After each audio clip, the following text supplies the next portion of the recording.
Good afternoon, good evening, good morning, whenever the fuck you're watching this episode. Another episode of The Blitz. Happy New Year, everybody. I know we're not the first BYS family show of the year. However, for all of us here at The Blitz, it is good to be back. Yes, And sir. we took a necessary week off, and the dividends are paying out, and we'll definitely get to it in time. But man, thoughts and all of the above with Damar through this whole thing, and to hear that he's good. He watched the game, he watched the W, he watched the kickoff returns, two of them shits for tutties. Let's go, dude. Great performance for Buffalo. A little shaky there, and we'll get into that. So, anyways, Gary, how are you, man? I'm good, man.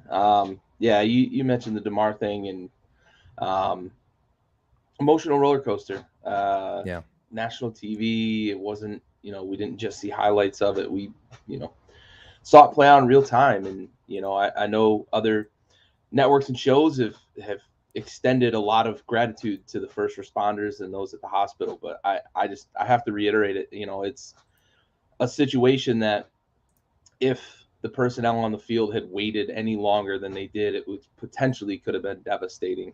Um, and to recognize what needed to be done immediately to get the job done. I know Denny Kellington's been getting a lot of kudos, but he, obviously he was leading the effort. He was the first really who identified it. He called for the AED, started CPR, but the training staff that got his face mask removed so they could administer CPR properly and everything else, right? That yeah, went into it. And then when he gets to UC Medical Center, obviously the level one trauma specialist there did everything in their power, and you know and then Damar some. Hamlin is Yeah, right. And Damar Hamlin is back with his family in Buffalo, still under monitoring, but back in Buffalo with his family.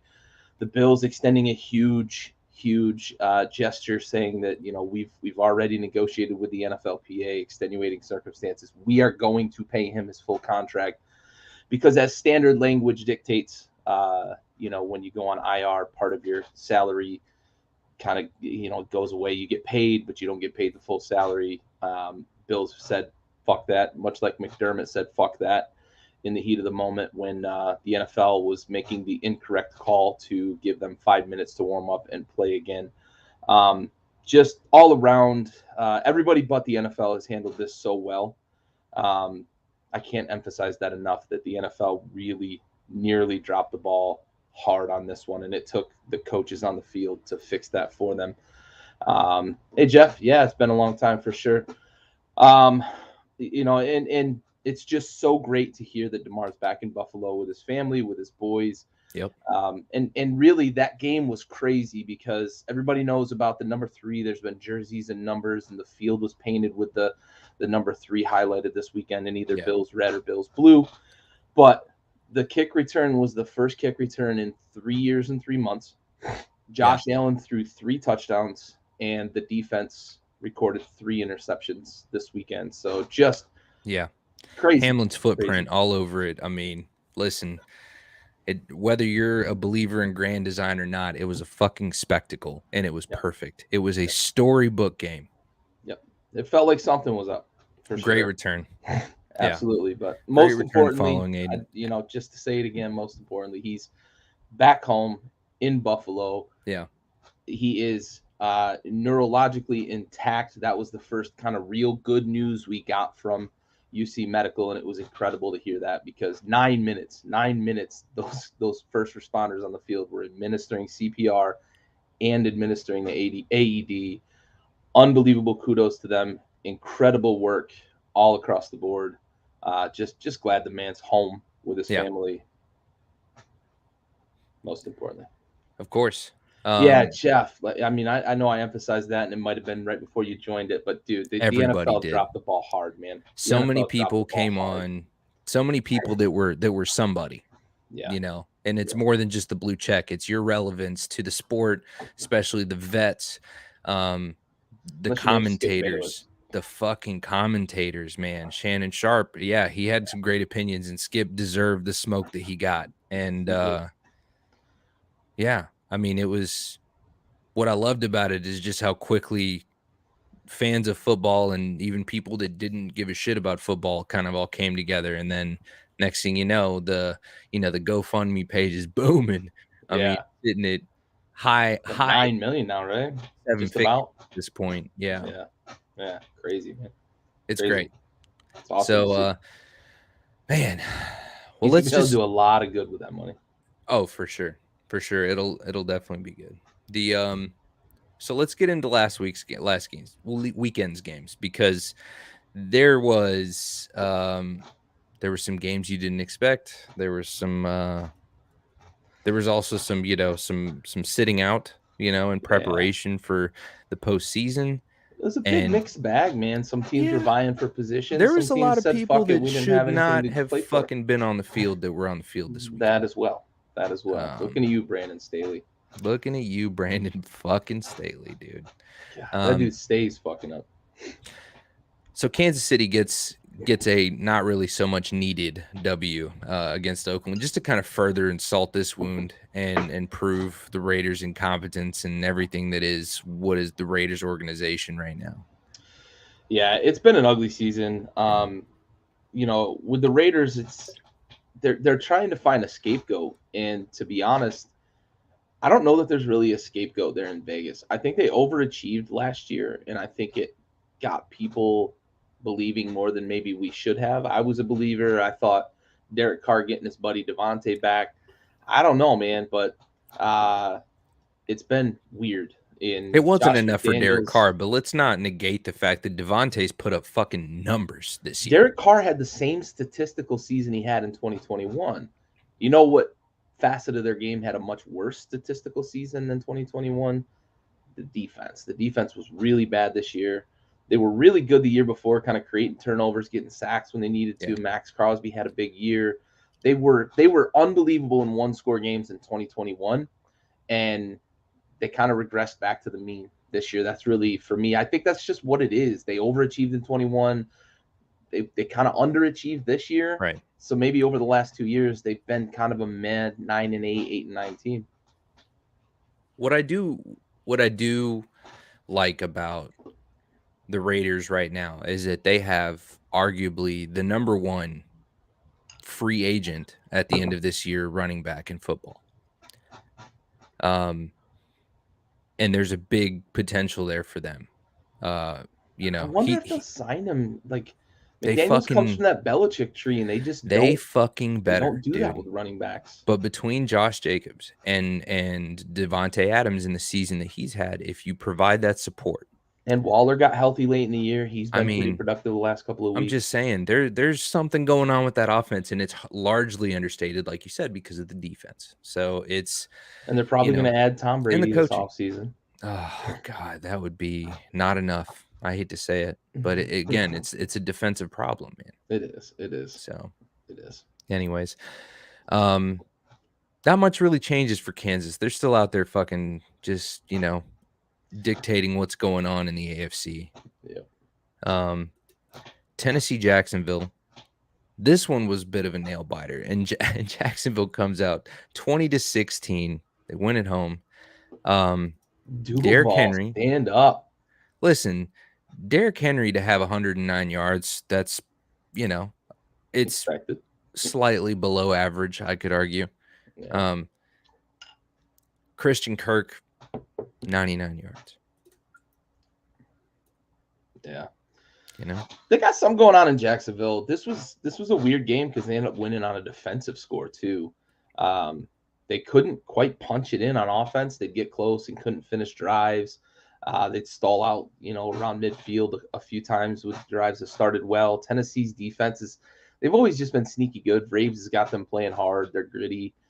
They've got some good guys up front that can stuff the run and get after the passers. So, it was going to be a slog, and it proved to be a slog. But if I'm Jacksonville, God, I got to feel really, really good about not only this year, because we're hot as fish grease right now, but also the future. The future's bright there with Trevor Lawrence playing well. Travis Etienne looks like a real deal running back for them. Yep.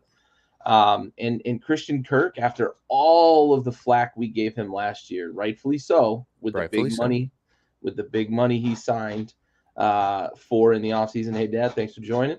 Seeing you, Uh, always a pleasure.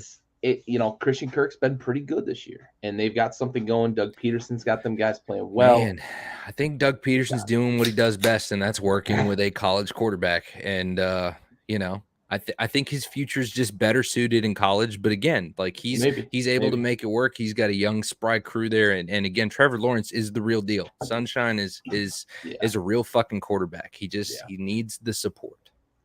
They're all right on defense too, man. Yeah, 100%. Yeah, we're working on the beard. We're working on the beard. Oh, dude, it's terminal, Doug. There's nothing there. I'm telling you, this is the best I'll do. That flow in the back is pretty solid, though. I mean, yeah, it's full party in the back, but it's it's a desert up front. So, anyways, so Tampa, Atlanta. Listen, Desmond Ridder. Holy shit. He kind of seemed like he figured it out a little bit. Yeah, there's a little flair there at one point in the game for those of you guys that didn't watch, and you could tell the confidence was there. He was starting to figure it out. I mean, it's a different show. He also looks like every Hollywood World War I veteran. Every single one, dude. Every single one of them. I'm telling you. And listen, Tom Brady having not so great of a game. They pulled him early, though. They did, but like if you look at, so I was just looking at the box score of this one because I wanted to see how much time he had. Right? Yeah. It's not been a great year for him. He was 13 for 17, 84 yards, and a touchdown. Uh-huh. So he still played half the fucking game. Yeah. Blaine Gabbert was 6 for 8. Kyle Trask was 3 for 9. Okay. He did leave with the lead. I'll give Brady that, I guess. But yeah, but this isn't fucking baseball, dude. We don't do relievers. You play the full game or you get the fuck off to the sideline, dude. It's not been a good year for Tampa. You go find you a fucking Giselle replacement. You either concede the division or whatever. You rest when you need to, or you fuck off. Like, don't. Yeah, anyways, sure. And it wasn't it.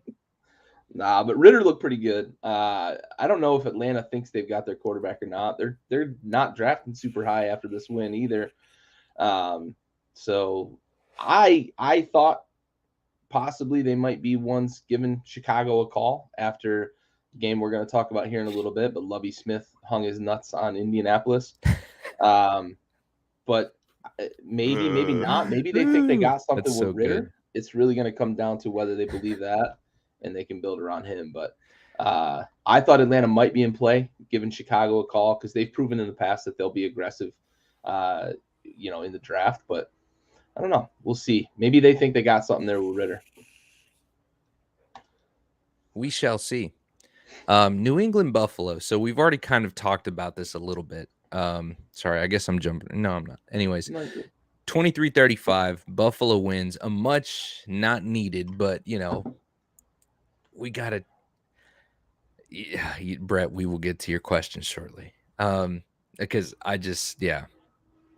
feel like we will talk about that. I have a thought on that. Yeah, I have a thought on that.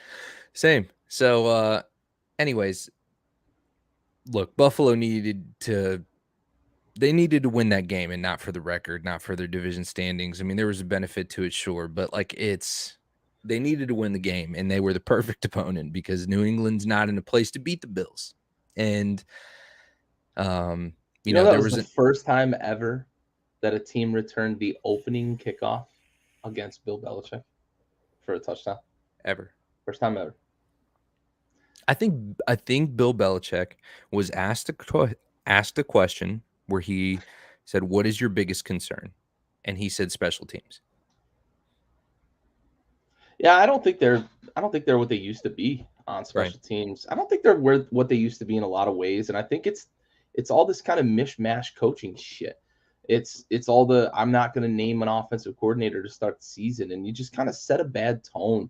This has felt like a very un-Belichick year. After last year feeling like a very Belichick year where they kind of overachieved and made the playoffs, they come back this year and it's a very un-Belichick year, and I just don't know what to make of this fucking team right now post Brady. This has been the first year that we have had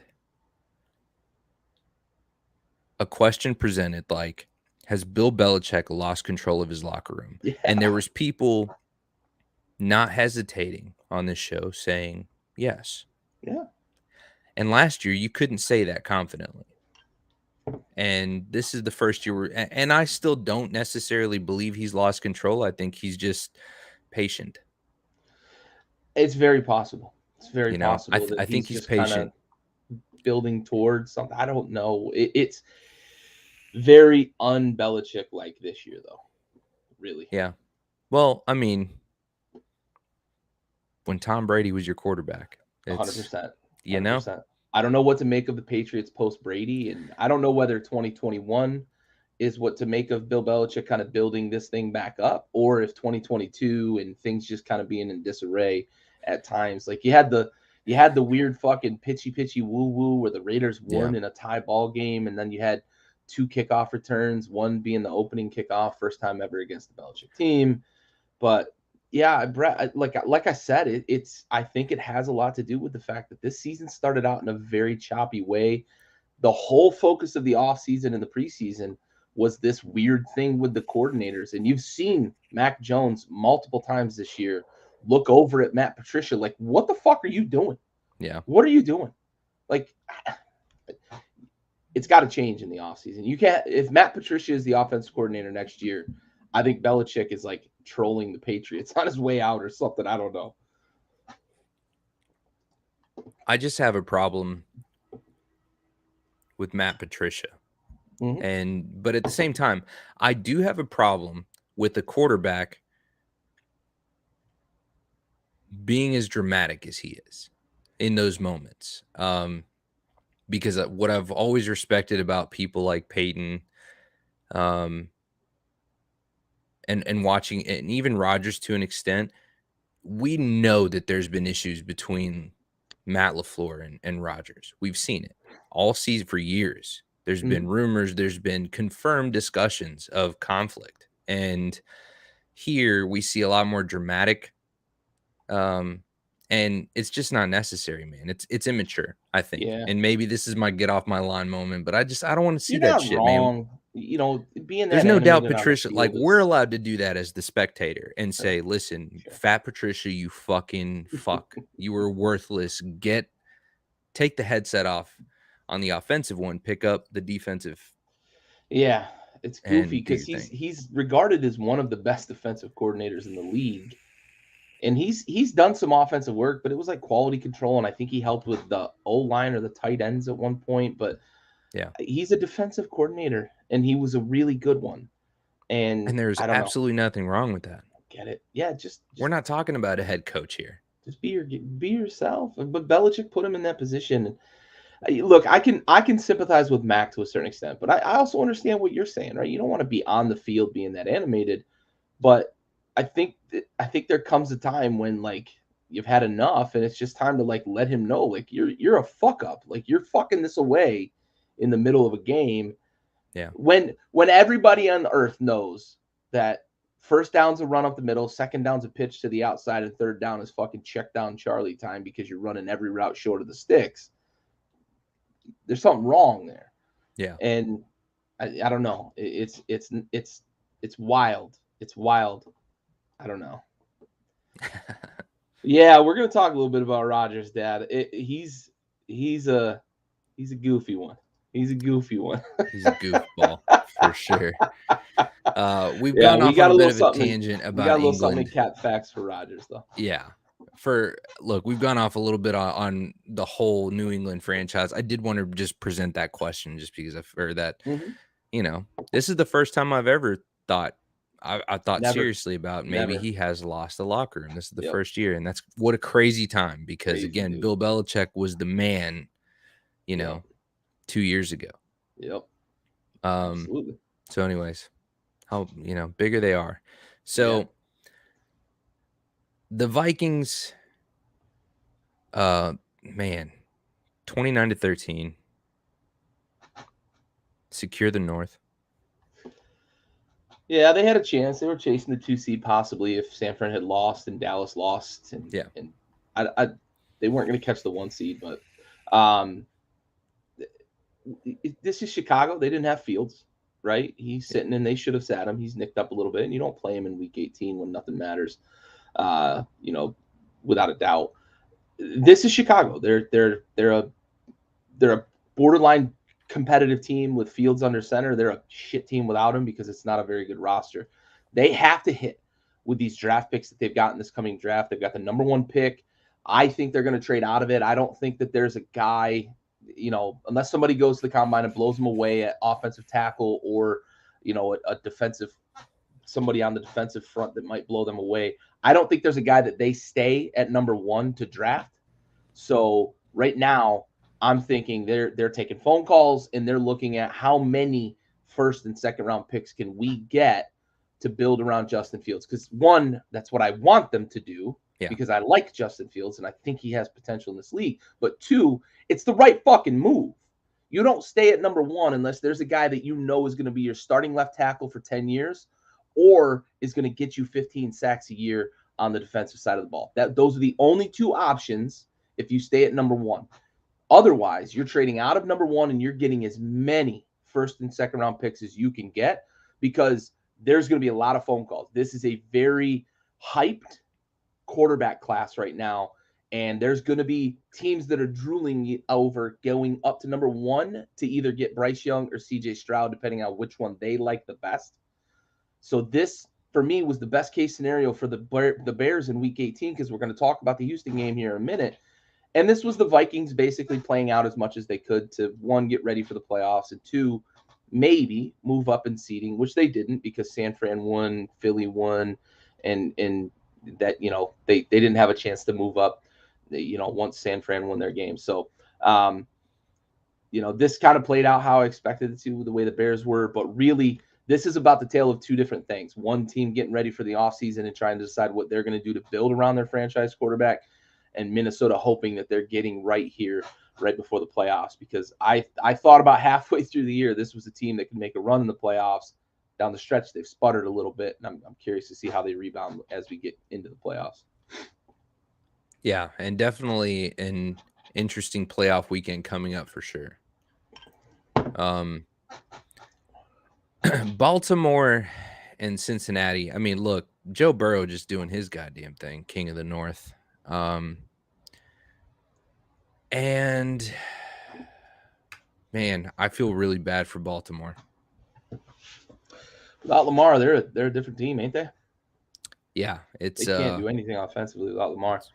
Yeah, and I'm a little tossed up here between what this means down the stretch for Baltimore. Does it mean that Lamar has leverage and they have to pay him because of how bad they've looked? Or does it mean that Baltimore realizes they can't rely on Lamar going forward because he's been nicked up the last 2 seasons after being pretty unscathed his first few seasons in the league? He's been nicked up the last 2 years. Is this the time when Baltimore says, okay, we've got to start thinking past Lamar? Who are we going to put under center? Is it a free agent? Are they going to get like a Jimmy Garoppolo and build around him? Or is it, we got to keep Lamar because of how bad we've been and we've got to figure out a way to keep him healthy? I don't really know what that answer is, but I think that the struggles down the stretch here in the last month for Baltimore have to be posing those questions in that locker room and in that front office, because they looked awful against. This was an 11-point win that should have been 20-25 based on the way it was played. But since he kind of let off the gas a little bit when they realized they had Baltimore's offense pretty much strangled. Well, in Baltimore's, I mean, they're kind of that's a good question. I'm going to move that to the bag, buddy. I'm going to move that to the bag. Ooh, that's a good one. That's another one for the bag. I like it. So, Ravens play the Bengals Sunday night. Again, yeah. I mean, no, he's another guy that's always hurt, and you can't rely on him. Dobbins is another guy they're going to have to figure out what they're going to do because he's so talented when he's on the field. Can't stay healthy.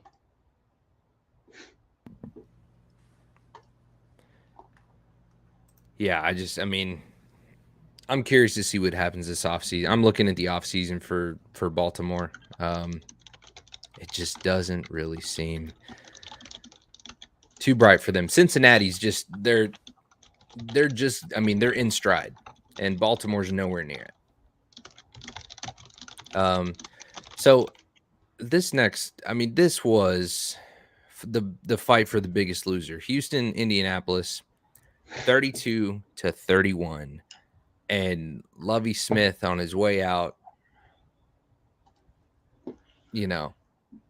focuses on winning the game.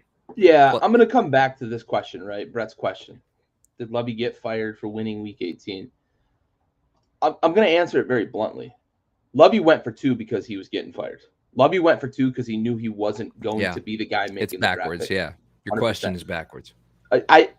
It's a fine question, right? Because it feels that way. But if I'm Lovey and I know that I have a chance at the first pick, there's no way I go for 2. I kick the extra point. Let's go to overtime. If we happen to win it in overtime, whatever. But I'm not playing that way right then. And I know this contradicts what I said earlier in the year about a Houston game where they had a chance to go take points.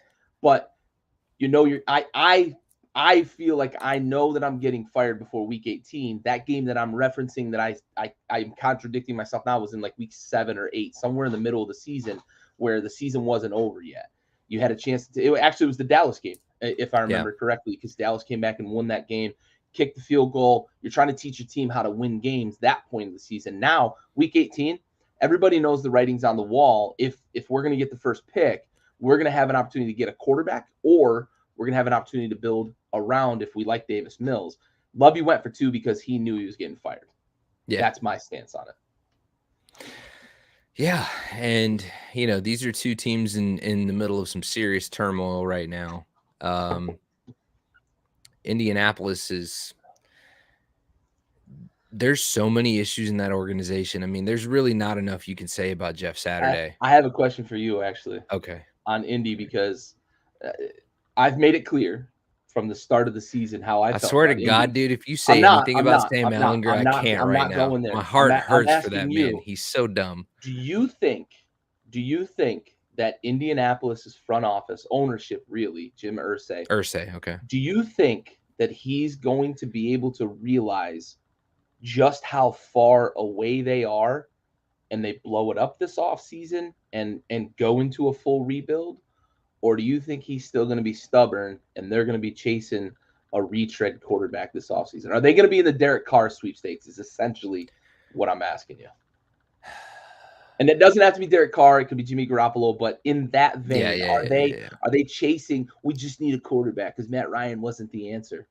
Carson Wentz wasn't the answer. Well, listen, when I think about Jim Irsay and who he tries to embody the brand of the Indianapolis Colts. I mean, that is his pride and joy. That's his baby. And that's with fair. That being Gary said, does the same thing down in Dallas. I don't mind that from owners. No joke. 100%. I could not agree more. You know that I am a huge critic of Dak Prescott, and you give him way more credit than I do. And I give him almost none. Exactly. So again, with that though, you can't lead the fucking league in interceptions and played 4 less games. Aaron, you just can't. You're probably you can't. Right, Aaron. Anyways, thank you, Aaron. You took the words right out of my mouth. This man is not going to sacrifice the ego to admit that there's bigger problems than just who's under center. And what else? What else to say than, hey, you know what? We took a gamble on old Matty Ice. He was washed up. Sam Ellinger's clearly not he's going to be a career quarterback at best, and he's 5 years away from that. So from there, this is where we're at. I mean, this is fucking Colt McCoy 2.0 in the NFL is what we're seeing, and that's fine. That's fine. Look, Colt's had a great career as a backup. So Jim Irsay will not. They're going to be well into the sweepstakes. I've watched the exact same thing play out in Washington the last fucking 3 years, too. It's blame the quarterback. Got to save my job. Hey, Get Brett. the fuck out of here. Hey, Brett. No. Maybe. I don't know. Heineke, I don't think they see Heineke as the answer, but I think they're going to be chasing Derek Carr. They're going to be chasing Jimmy G, and they're not going to give him any more weapons. Jim Irsay is going to go after the names because I am the owner of the Indianapolis Colts. That's why he went after Matt Ryan. That's why. I agree. That's why he went after. I know that Carson was a loaded Wentz. question, but he's going after Super Bowl contender quarterbacks, right? On this question, I hope, and I know this is not going to be the way it plays out because they never go the right way. Ron Rivera fired Scott Turner today. I've never been more happy about a coaching decision. Ron made a good move finally on the coaching front, got rid of Scott Turner.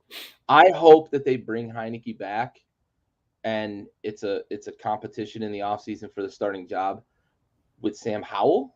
But my worry is that the DC fan base is so fucking fickle. The first mistake that Howell makes, they're going to be chanting for Heineke. So the right move would be to move on from Heineke. He's going to land somewhere as a backup, and he's going to play a long career as a backup. I love him. I appreciate everything he's done here in Washington, but the right move for this organization would be to move on.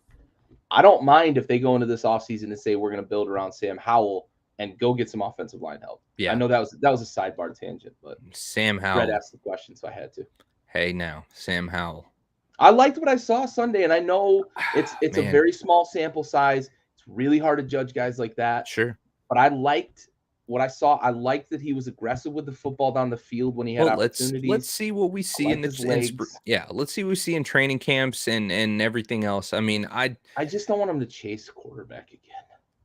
I'm over this. It doesn't need to be the focus because you see what he's capable of. So now it's just build around the kid. I'm not saying you need to invest everything. Don't fucking max out your draft cap for him.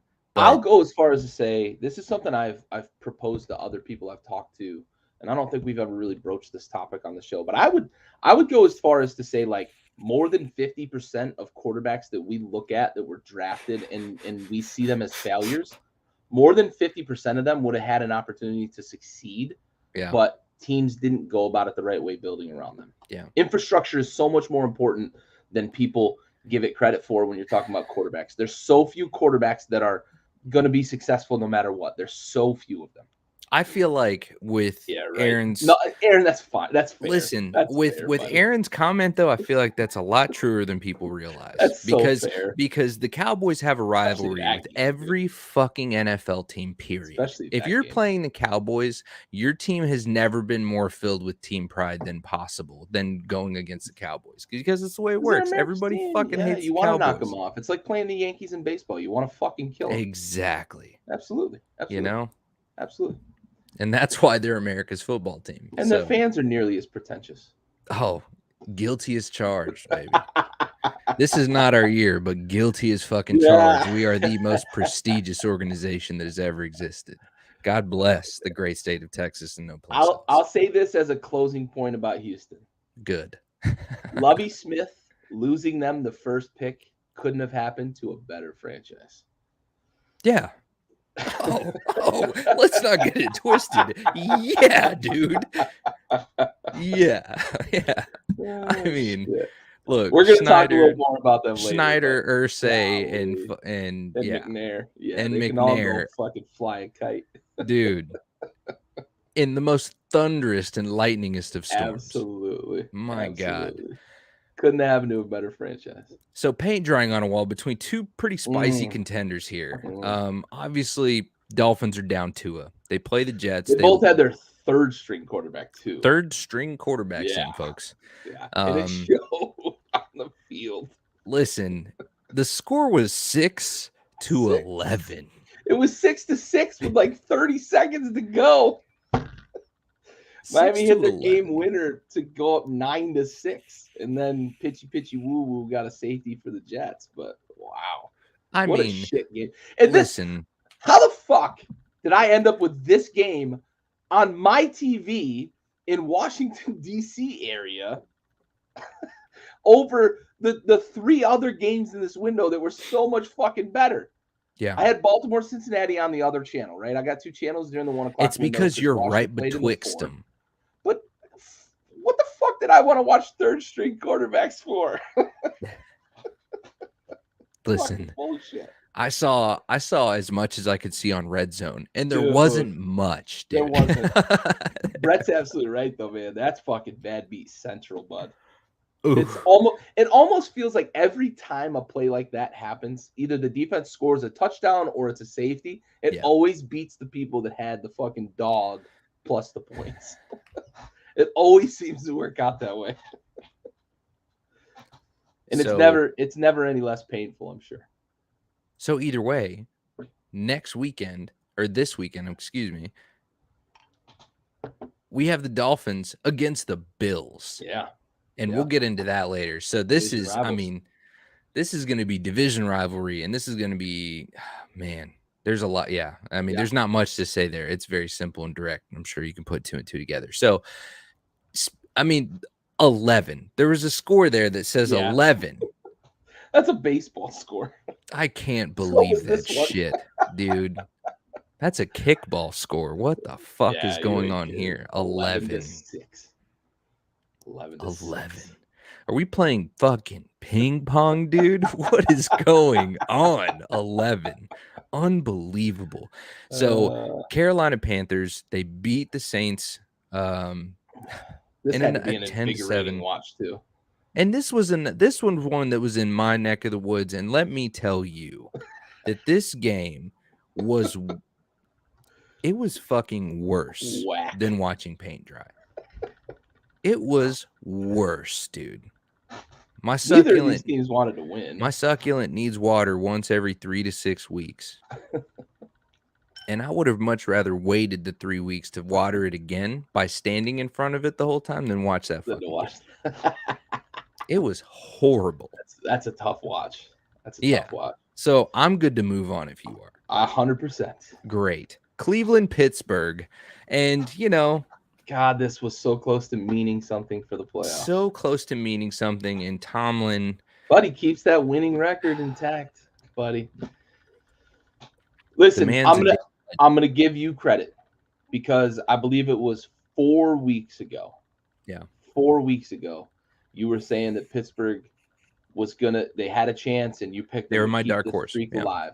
Yep. And they nearly got into the tournament. And yeah, I'm gonna tell you, still kept the streak alive. I'm gonna tell you, I'm gonna shout Brett out right now because he asked the question, and some really arrogant folks in our group chat had a very ignorant response. So he asked the question, who wants to play Pittsburgh right now if they get into the playoffs? And the correct answer is not a fucking team in the NFL. I can tell you that right now. With the way that defense is playing and the way they're playing efficient offensive football, they're not lighting the scoreboard up, but they're playing cautious with the football, running the ball well for the first time in the Najee Harris era. He's getting some blocking up front, and you can see what that guy can do with the ball because he's a fucking man. Yeah. And that defense is unreal, creating turnovers, sacking the quarterback. TJ Watt's back healthy. Minkah Fitzpatrick's healthy. They got healthy in the secondary across the board, and it shows. And the correct answer is nobody. However, the ignorant folks in the group chat said, I'll play any of the 3 teams that have a chance to get in. The fuck you will. You had 2 correct answers and 1 incorrect answer, and you got the wrong one. I like that. Yeah, I do think so too, man. I like Pickett. I like his workman mentality, and I think that's what Tomlin loves about him. And I think they've got a chance. George Pickens going to be good. They've got to continue to build that O-line. They've got the defense pretty locked up. Fitzpatrick's on a favorable deal. TJ Watt just got paid, so they've got a chance. They've got a chance to really build around a young quarterback. And we've seen this. The Chiefs did it. The Seahawks did it. You build around a guy on a rookie deal, and you put an infrastructure around him. You can win a lot of games. And then you got a quarterback that knows how to win games. And later on, when you can't quite put all those guys around him, he can kind of carry you. So I'm with you, Aaron. I think that they have a really special relationship. And I think that they just kind of see eye to eye on this stuff. Cleveland got what they deserved. Oh, yeah. I hope they never win another game, to be honest. Yeah, that franchise is fucking dead to me. Yeah, you're right, Brett. Yeah, facts, and that's what Jerry Jones, Schneider, Irsay, all the same person. Yeah, different buckets of money, bigger buckets of money for some. Yeah, I mean, but anyways, Los Angeles. Jesus. Anyways, all right, my schedule was jumped up a little different than yours. My bad. So Giants. Yeah, the Rams. This is on me. NFL.com had it one way last week. I went to ESPN. That was my bad. ESPN had it a very different way. So yeah, no, it's all good. I should have just read the fucking screen in front of me. My bad. 16-22, and the Eagles pull it off at home. Jalen Hurts, confidence in offense. They did what they needed to do to win. This wasn't some big showcase, but it was good, clean ball and some not so great ball from New York, and some of the magic, unfortunately, fizzling out here. At least this week, they had some resting on the Giants, Yeah, but they sat a bunch of guys. I'm gonna be honest on that note. Between Philly and the game we're gonna talk about next, I don't know which team I hate the Week 18 result for more. Yeah. Philly got up early and then had to hold on late in the game. I think with the Giants playing basically second, third, and fourth stringers, they should have really run away from them. This should have been a 20-point win, in my opinion, but it's division, it's weird, and they started kind of taking their foot off the gas. I don't like when teams do that in Week 18 when you take your foot off the gas, because it's hard to flip that switch. And in the NFL especially, it's really hard to flip that switch. I don't love this result for the Eagles. If I'm an Eagles fan, I'm glad we secured the 1 seed and we get one more week healthy. But I don't love what I saw on the field this weekend for Philly going into the playoffs. And I've been really skeptical all year, so maybe that's clouding my judgment right now. I haven't really been a believer on Philly, but I think they're pretty vulnerable as a 1 seed. I think they're pretty vulnerable in the NFC. I think that they don't deserve the 1 seed in the NFC, and I agree. Like, again, they're there because of their record. I'm not going to debate that, but I'm talking about like who is really the number 1 in the NFC. San Francisco, man. It's San Francisco. Yeah, I'm with you. I agree. And I doubted them. I doubted San Francisco up until probably 3 weeks ago. Aaron, And perfect. yeah, exactly. Absolutely. And the Eagles, I have said on the show that I believe they are on the downward trend. I just didn't feel like it was necessarily errors or in the performance on there was for sure there was problems, but I don't think it was anything of concern. I think they just did what they needed to do to win, and they got themselves into some shit positions, but that's kind of the nature of the game in general. So I still think the book's been written, and the team that can follow that script for the book that was written by Washington and nearly copied by Tennessee in back-to-back weeks is San Francisco. And that's run the ball. Is disgusting. That defense is nuts. That's run the ball. That's rush lane discipline. They've got guys up front that they can rush and not over pursue Jalen Hurts and really create some problems for him, just like Tennessee was able to, just like Washington was able to once Jack Del Rio got his head out of his ass.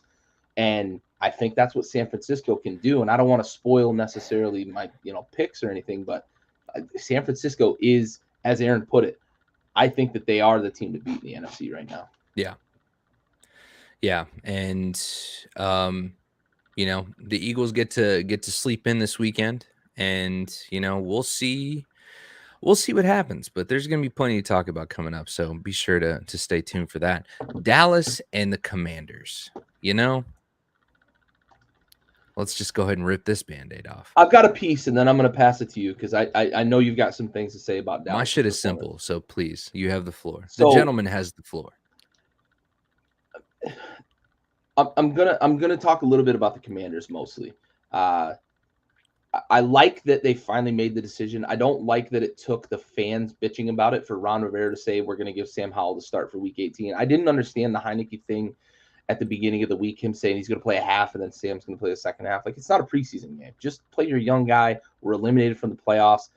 The fact that you didn't know the week before that by losing we were eliminated from the playoffs if the fucking Packers won, like, what? What? You're the head coach of a fucking professional football team, and you don't know the fucking scenarios for the playoffs? Oh, God, it's so embarrassing. But I mean, to be fair, he does claim that he was like being sarcastic or whatever, that he knew the implications. This wasn't blatant ignorance. He was no. Okay. Okay. No. All right. No. He can say that all he wants, but he's full. Listen, I have no dog in the fight. I don't even have an opinion. His first statement was, "Well, I was just focused on winning," and now he's walking it back. Like, fuck off, you fucking asshole! Like, shut the fuck up, okay? Yeah, golly. Not bitter. I'm so tired of it. But proceed. Yeah. So I like some things that I saw from the last few weeks with this team, despite the fact that down the stretch we went 2-3-1 and missed out on the playoffs. Or actually, I think 1-3-1 down the stretch and missed the playoffs. Chase Young's back. I like what I saw from Chase Young in 2020. He was awesome, rush lane discipline, beating his guy one-on-one. In 2021, he got selfish, was rushing past the passer. Guys would bail out to his side all the time and make plays against us. The injury, maybe it allowed him to refocus, but he was really good down the stretch. I'm excited for 2023 with Chase Young. We've got John Allen locked up, Montez Sweat locked up. I hope we can lock up Deron Payne. That front four is going to be fucking phenomenal. And we found a couple of guys this year that can fit in the rotation after losing Tim Settle. Defensive backfield, we found some guys. Ben St. Juste is really good. Kendall Fuller came on late in the year. The second half of the season, he's been real good. Derek Forrest, Cam Curl. I feel really good about the defense going into 2023.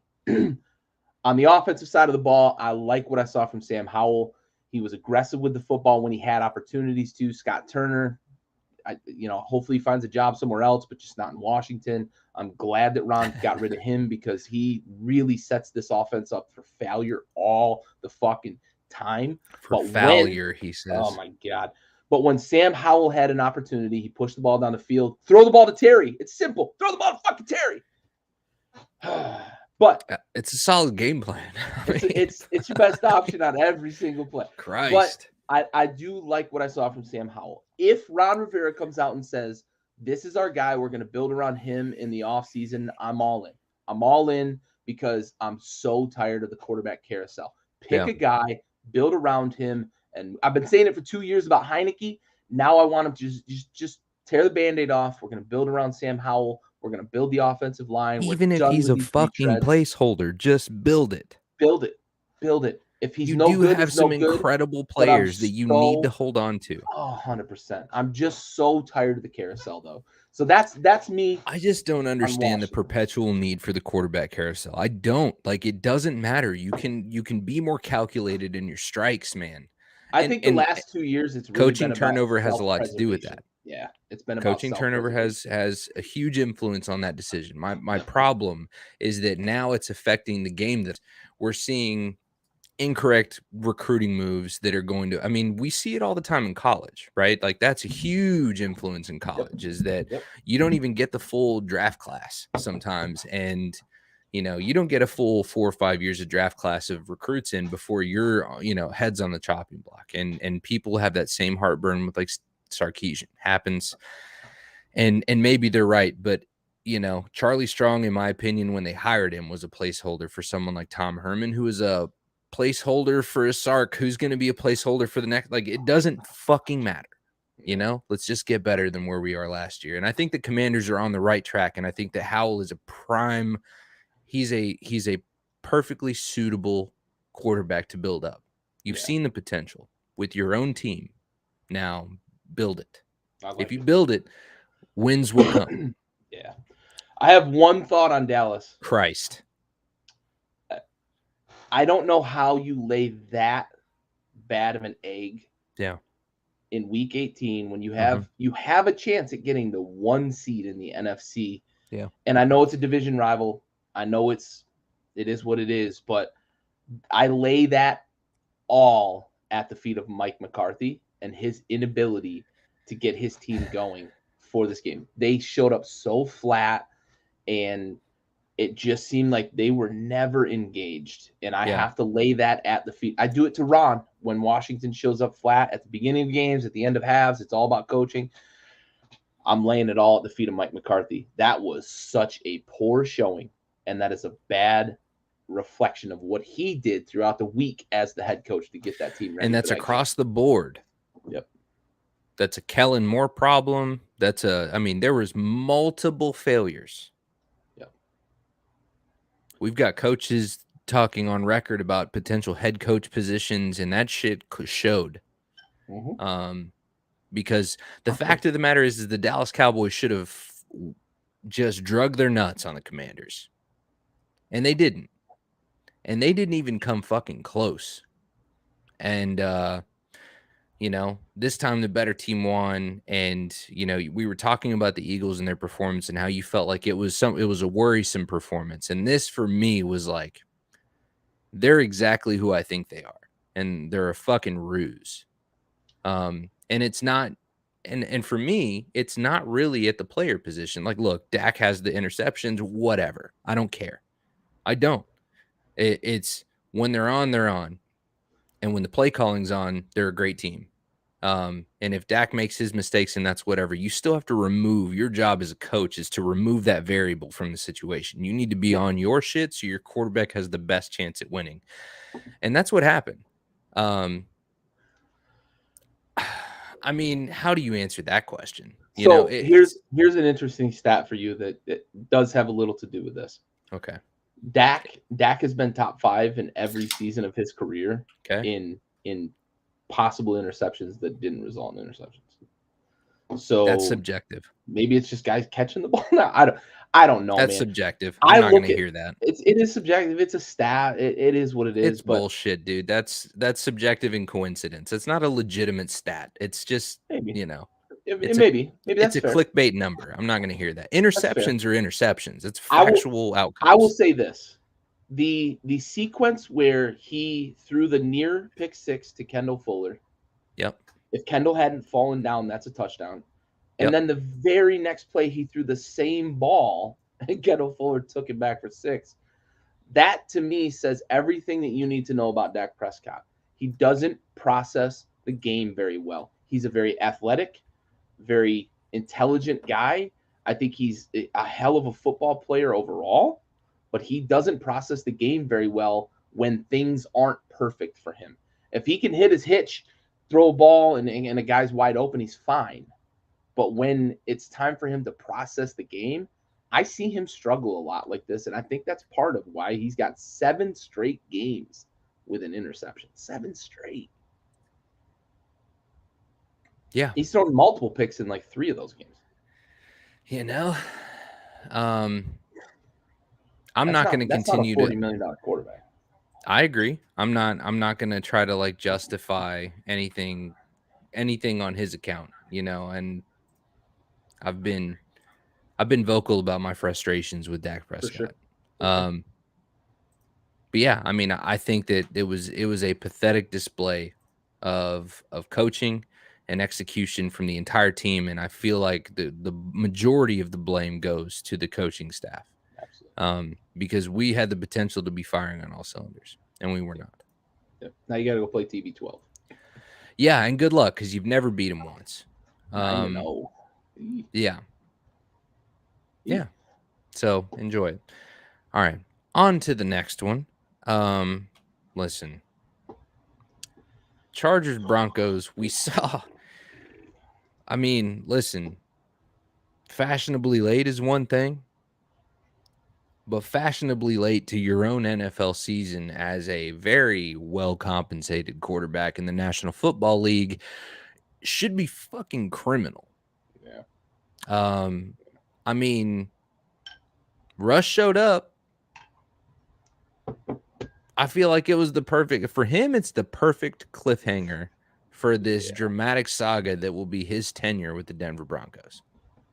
Everybody's going to go into the offseason thinking, maybe if they get a people guy like Andy are going to be like, no, he really is back though. That's what's going to happen. I mean, but they're Aaron's Broncos, right? The same Russ stands or the same Cowboys fans saying this is our year. There are people that just cultly follow Russ and believe in him, and I hope that Andy has come to his senses, but we'll see soon because I will be asking him that question. But, I mean, we know that Russ was capable of it whenever he had a decent coach and he had some decent weapons behind him. We saw a decent performance. Is this something that gives you any glimmer of hope for next season for the Denver Broncos? No. I got to see the offseason.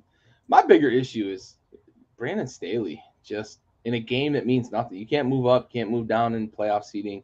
You're set where you're at. You've got Mike Williams getting hurt, and he probably won't be able to play in your playoff game. Maybe your most explosive player on your team other than maybe Austin Eckler, but Mike Williams is the guy on the outside. He goes down with a back injury in a game that means nothing. And then after the game, like to try to talk to everybody like you're the smartest guy in the room saying really dumb shit That's the most Brandon Staley thing. I think that's the biggest takeaway I have from his entire tenure as the Chargers head coach. Is he just does this all the time. We only have 48 guys. I can only pick so many. Well, bud, like less than half of that is what you need to field a football team. A little bit of a rotation and your special teams guys. Like you could have sat 10 guys and been okay. Like it's such a stupid take. We only have 40. We have 48 players. We can only do so much. Like, fuck. Everybody else in the league figured out how to sit their fucking starters. Ask the fucking Giants. They said everybody. There are enough amateurs on a Google search that will point you in the right direction of how to set up your roster for your team. Unbelievable. Such a stupid take. It's a cop out. Absolutely. It's a fucking cop out, man. And I won't hear any different. It was a cop out. That was a pathetic, immature excuse. Absolutely. So that's where I'm at with it. But anyways, I would say much needed win for Los Angeles, but I'd be lying. And so Denver gets the W 31-28. And Russell Wilson, hopefully in the eyes of the Mile High fans, maybe getting a glimmer of hope. For all of us here at Backyard Sports, there's no such hope,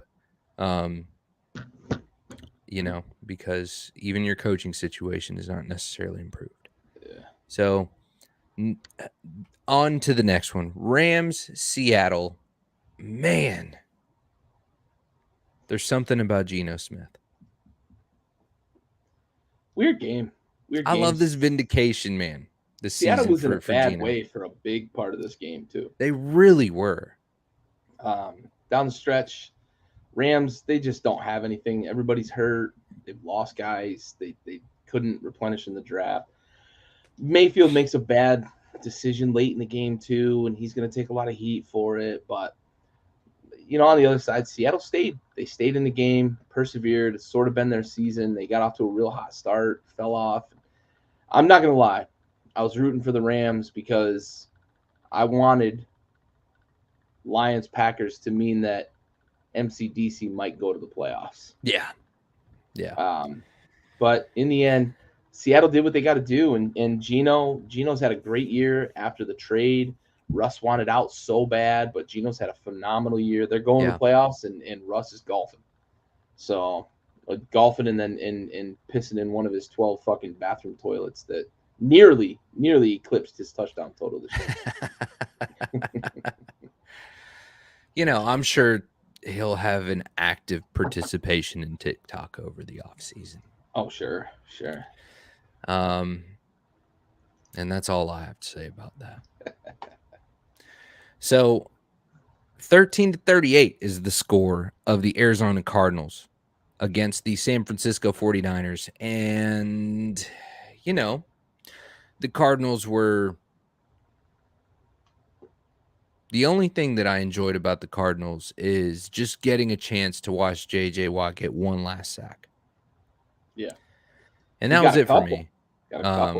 Yeah. And so, it is what it is. Yeah, dude. We'll circle back. So this game started off weird because Arizona scored first and then San Francisco got going, but San Francisco ran away as they should. As they should. I think, honestly, it's a little bit of both. Honestly, I think it's an indictment on Russ because 100%. I think people were giving him more credit in Seattle than he deserved, especially after watching what's going on here. But also the little tidbits we get from guys like Tyler Lockett who post on Twitter then delete it. Russ wasn't very liked in Seattle. And Pete Carroll now has taken a team that everybody thought was dead in the water because they traded away Russ and, they're in full rebuild. They're going to the playoffs. And they still have a top 5 pick because Denver sucked this year. Russ sucked this year.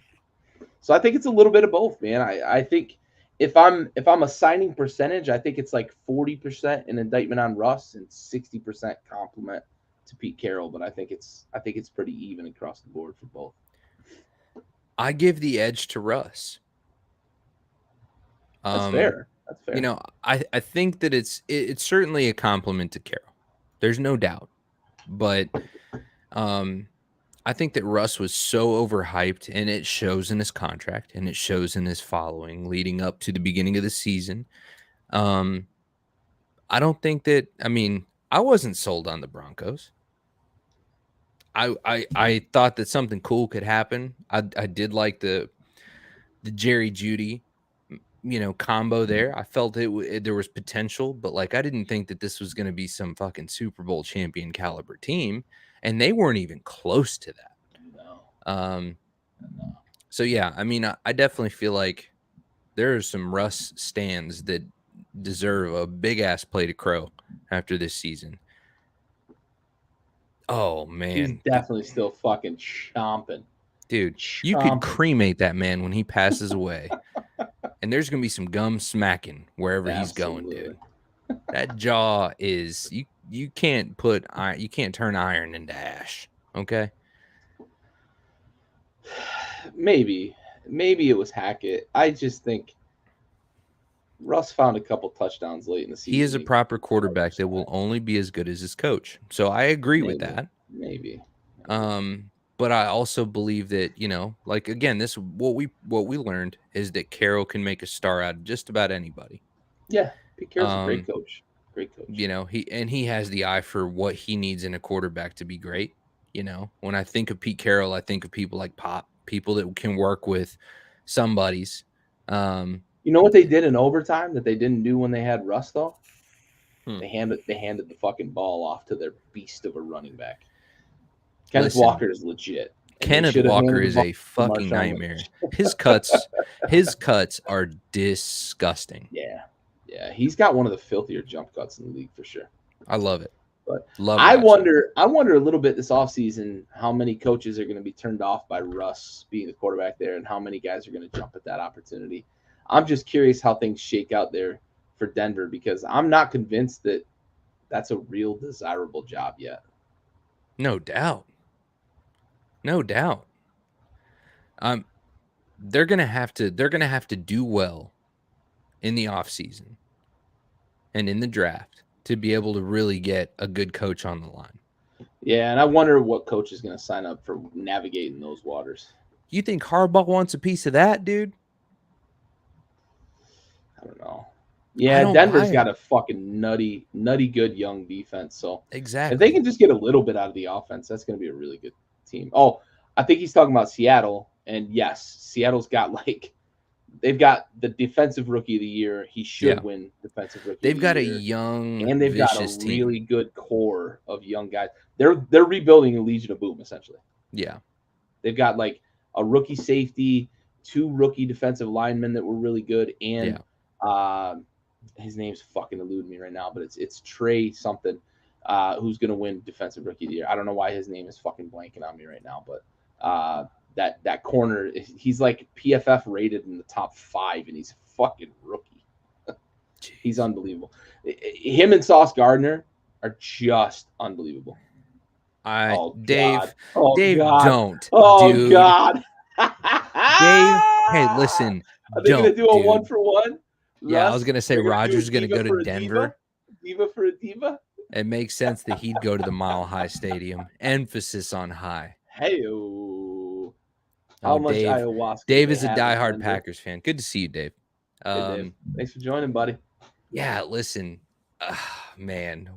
Dave, if you're still on, tell me where you think Aaron Rodgers is going or what he's doing this offseason. Let's get to the last game. For sure, dude. Tariq Woolen. That dude should win defensive rookie of the year, hands down. Yeah. No doubt.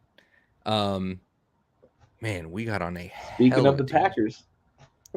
We got on a hell of a tangent, though. We went back to the Seahawks. We did. Anyways, so Lions, Packers, and the Packers are on after being like given the fun, like it was leading up to kickoff that they learned that they still are in it. All you gotta do is win. All you got to do is win. You got the win-in opportunity against a struggling MCDC Detroit Lions. Had nothing to play for except to knock out the Packers. And they had one opportunity.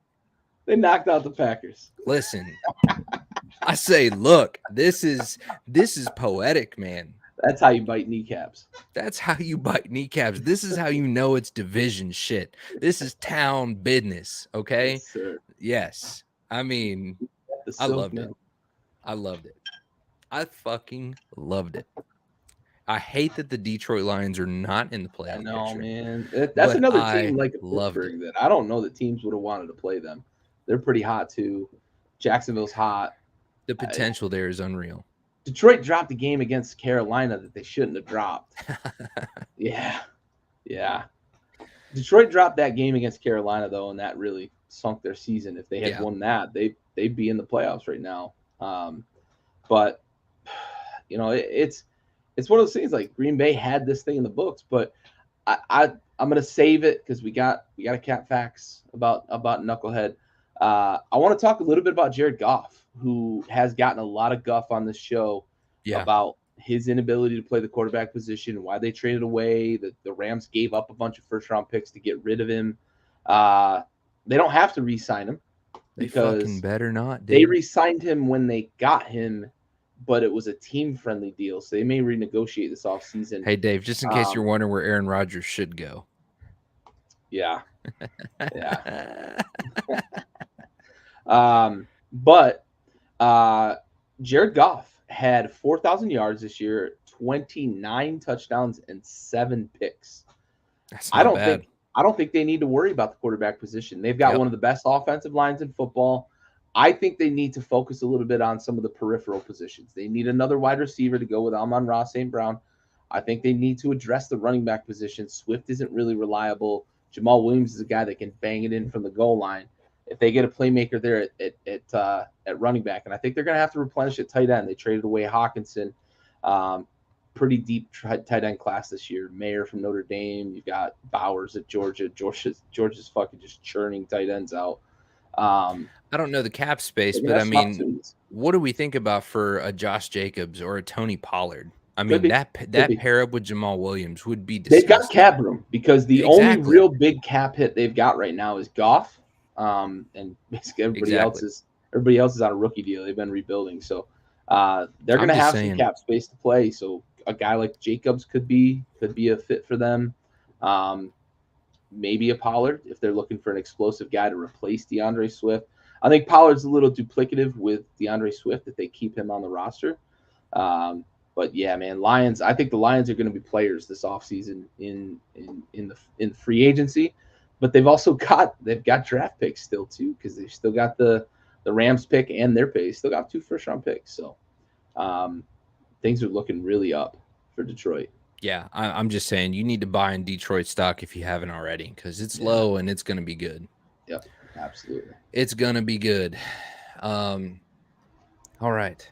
So what do you want to move on to next, Gary? Let's go to the most important part of the show. All right. Well, most important part of our show, for those of you guys that don't know, we are a veteran-owned podcast and owned and operated here locally on the interwebs. And we have a segment dedicated to every segment is dedicated to a fallen service member every single episode and sponsored by Folds of Honor. This is our salute to service.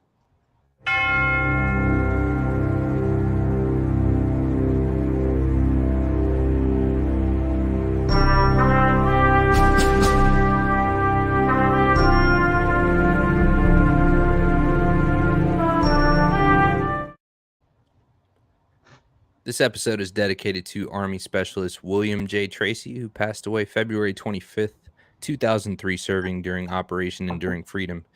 He was 27 years old from New Hampshire. He was assigned to B Company, 5th Battalion, 158th Aviation, Aviano Air Base, Italy. And he was killed in a UH-60 Black Hawk crash in Kuwait. Army Specialist William Tracy, we have the watch.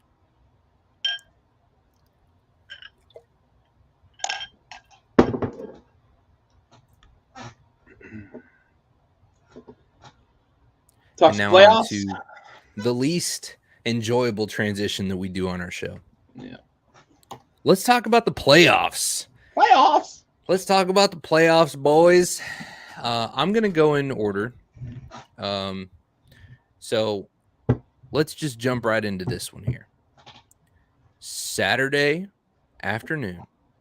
Okay, you getting ready to maybe get some burgers on the grill. If you're feeling bougie, get some steaks on the grill. If you're feeling Texan, get some brisket on the grill. If you're feeling like you just want to watch the fucking game, get some frozen pizzas in the oven. Saturday, 4:30 p.m., we've got the Seahawks taking on the San Francisco 49ers. This is going to be it's going to be an unfortunate end of the season for Geno Smith, in my opinion. It's the Niners are going to be on a warpath now as they're going to kick it on into overdrive for this postseason. I think that, like we've already alluded to earlier, if you don't think that the Niners are the best fucking team in the NFC, you have a dump in your pants, as they say, and my friends in the Northeast. The Niners are going to make it. I mean, they're going to make light work of the Seahawks, in my opinion. Yeah, I think that's fair. It's a division rivalry, and I think Seattle's going to get up for it. But I just look at what San Francisco's doing right now. They're going to be too much. That defense is too much. The running game's too much. It's been a great run for Seattle, and I think they're building back to kind of what they had with Legion of Boom, and an offense that can run the ball really well and make some plays. With some wide receivers that can get vertical, but this San Francisco team is just too much. And yeah, give me, a couple scores here. I think by mid fourth quarter, you're going to be tuning up the band for the evening game. Yeah, for sure. No doubt. I mean, McCaffrey's gonna go have a nap there in the second half. Yeah. So next on the docket, Sunday night.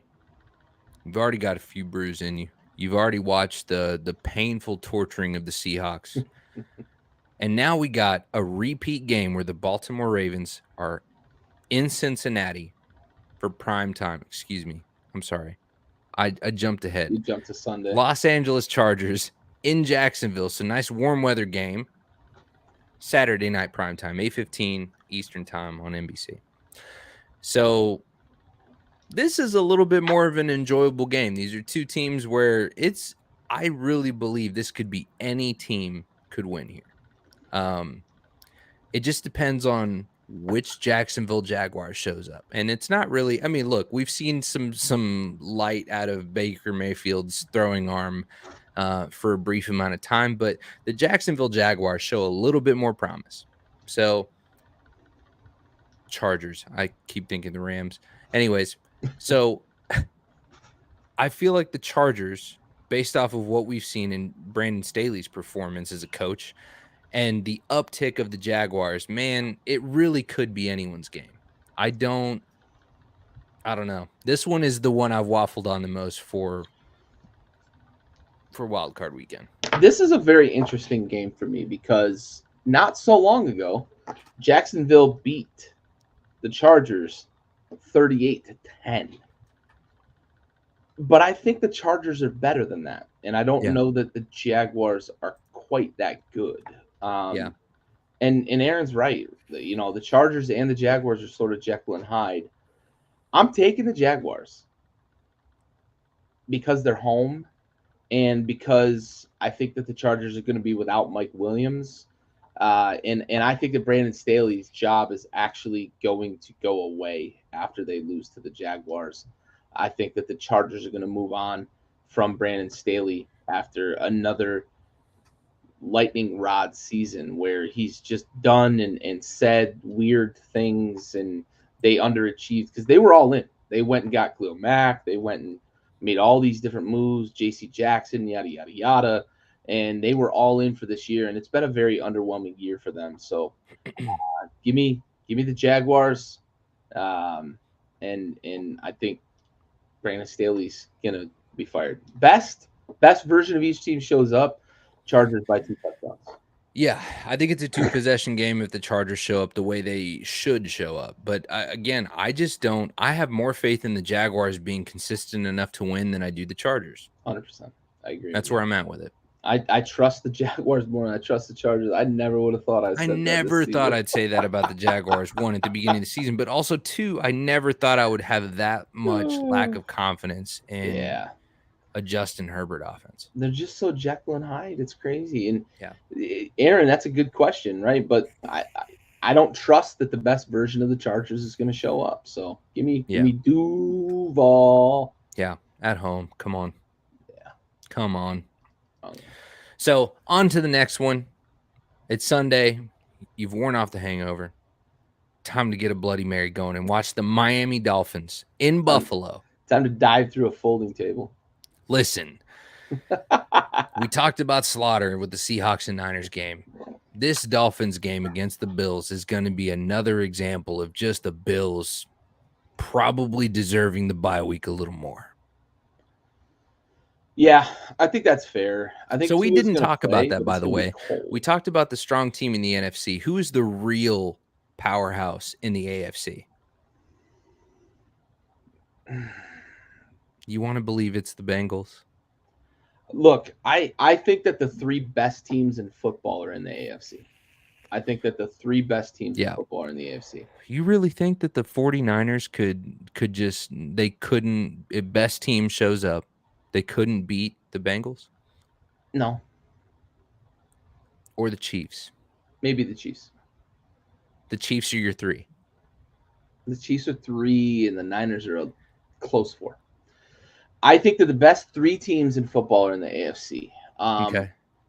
I think that if I'm racking and stacking them, I have to put them in categories. Well, look, all you have to do is say who the Bills are, and then we'll be able to deduce the Bengals in our upcoming game here. But I think the Bills are the most complete team because they've got a great offense and their defense can be great at times. The Bengals are the most dangerous team in football, and the Chiefs are that team that you don't want to overlook. Yeah. So the three-headed dragon meme has a Bengal head, a Buffalo Bill, and a fucking Chiefs arrow on its face. And then the fourth one is like the Dolphins, I guess, with Skylar Thompson at quarterback. I don't know. Buffalo's going to roll here, though, in this game. Honestly, even if Tua plays, it's going to be cold in Buffalo. They're expecting teens in terms of temperature. Buffalo's going to assert themselves. I don't think Miami's really got a chance against them up in Buffalo. So I'm just saying, let's get Hamlin in a booth, please. Let's get Hamlin in a booth. Yeah, they're going to do it right. Bring some nurses over, put them up in the suite. Yeah. They'll do it right when they have the opportunity. They're going to do them right. It's the perfect organization for something like that to happen to, as terrible as that sounds. Yeah, they handle it well. They do. All right. So on to the next one. We're talking primetime Sunday night here. Excuse me. I've overlooked my least favorite game of this weekend. I think it's everybody's least favorite game of the weekend. My least favorite game, dude. Because it doesn't fucking matter who wins. Yeah. It doesn't matter who wins. But sure, the Giants on the road in another cold town in Minnesota, they're going to fucking play against the inconsistent Vikings and the Giants, who have just recently become slowly more and more exposed, and the magic is starting to fade. We're watching two coin toss teams go to play each other. And so this is a tough game to bet on, but I'm going to edge with the Vikings. And I'm going to edge with the Vikings because of, again, they are the better, more put together team. Daniel Jones is not a difference maker. I mean, he's not, dude. Dayball is the difference maker. So if it happens, then great.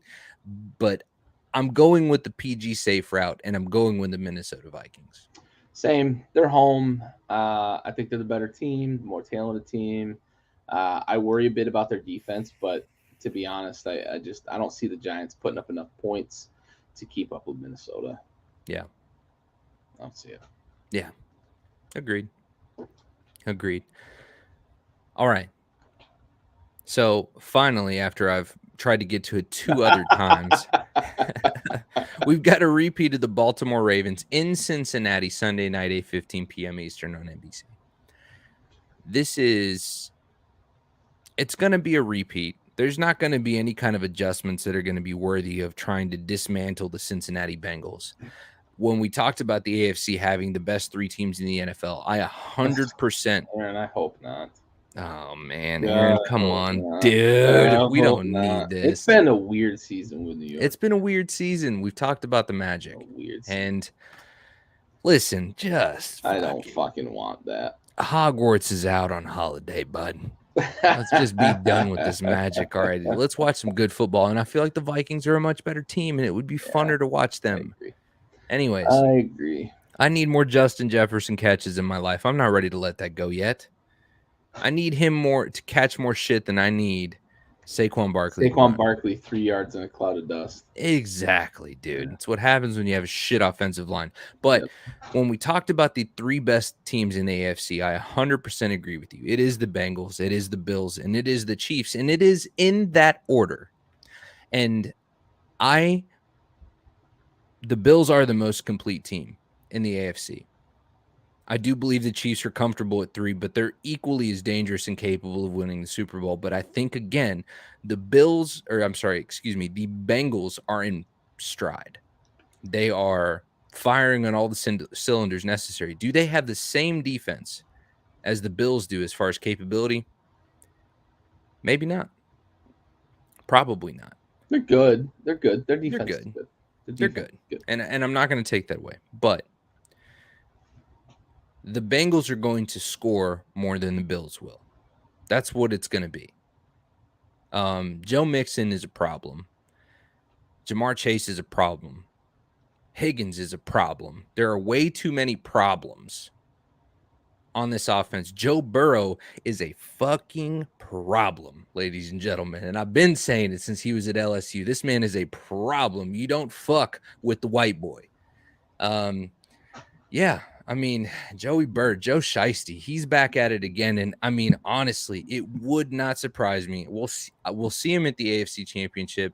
And I'm really waffling on this Bills Bengals AFC Championship. I'm already on to the next. But no, I'm with you. The Bengals are going to roll. I don't care if Lamar plays. The Bengals are going to beat the Ravens. They're just a better team. Joe doesn't get rattled under pressure, and that's sort of what the Ravens have been able to do to other teams. Bengals, they're going to roll. I don't know that Lamar even plays, to be completely honest. Nor should he. It sounds to me like there's skepticism and optimism in that locker room at the same time. There doesn't need to be, yeah. I don't know. Even if he plays, though, give me the Bengals. There just needs to be skepticism in that locker room. Yeah. I mean, and that's unfortunate, but it needs to be at the QB position. Yeah. So wrapping it up with, I mean, I hate that this is the Monday game, to be honest with you. But, wild card weekend, I don't think is as entertaining from we're watching the greats compete perspective. I feel like the real playoffs start next week. But with that being said, the Dallas Cowboys on the road, primetime Monday night against Tom Brady and the Tampa Bay Buccaneers. Touchdown Tommy's at home. Dallas is coming off of a shaky, a fucking pathetic loss. And Brady's not done much better. Who is more vindictive? Who is more capable of recovering that record to pull it off in the postseason? I mean, you've got to go with the 9-0 Tom Brady. Yeah. But I want to be clear. I'm Lee Corsoing this shit. I'm going and I'm riding all the way down to fucking hell with the Dallas Cowboys. And they will beat Tom Brady and the Tampa Bay Buccaneers. They will win. We're getting the one this weekend. 9-1. 9-1. It's happening. 2 pick sixes in the game. Okay. Tom is gonna fucking have a problem with with Diggs. It's gonna happen. Yeah. I don't believe that for a minute because Trayvon sucks. Diggs Island, dog. No. Yeah. It's an island that everybody visits. It's the Bahamas, really. Yeah. It's fucking Key West. But anyway. No, hey, listen, I that's fine because the Bucs have not been Yeah. what I would have expected them to be. I feel like it's a safer bet than people realize. But I really only have a couple of rules when it comes to the NFL. One, I don't wager real money on Washington games, which I broke this past weekend and bet the over. And of course, they laid an egg. Uh, Two, you don't bet against Tom in the playoffs. I'm going with the Bucks. The last time we saw the Bucks play a meaningful game because they locked the division up, Mike Evans put a 50 burger on you fantasy folks out there. Yeah. And it looked like that Tom and Mike had their chemistry back. And you know what they say, when Stella gets her groove back, Tom Brady's going to win playoff games. And I just think that that's what we're seeing with the Bucks. It took a long time to get there, and they were very fortunate that the NFC South sucked this year. But it looks like the Bucks are in position to make a run in the playoffs because of the chemistry that's starting to click on offense. And I'm taking the Bucks here in this game. They're at home, fair. and that's That's fair, and you're wrong, but that's okay. it's okay to be wrong sometimes. Yeah, I'll probably be wrong, but I won't admit it. All right, what we got next? You ready to get in our bag? Well, it's time to get in our fucking bag, son.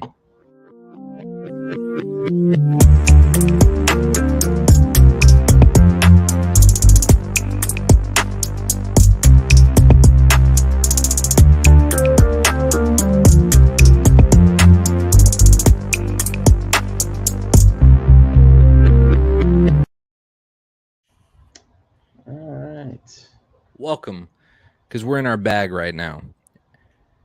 Be sure to submit your questions to us. You can DM us. You can comment on a photo. You can also reach out to us on Twitter or Instagram. Aaron Altas asks, can the Broncos be successful with Wilson if they find the right head coach, offensive coordinator, and invest in the offensive line in the offseason?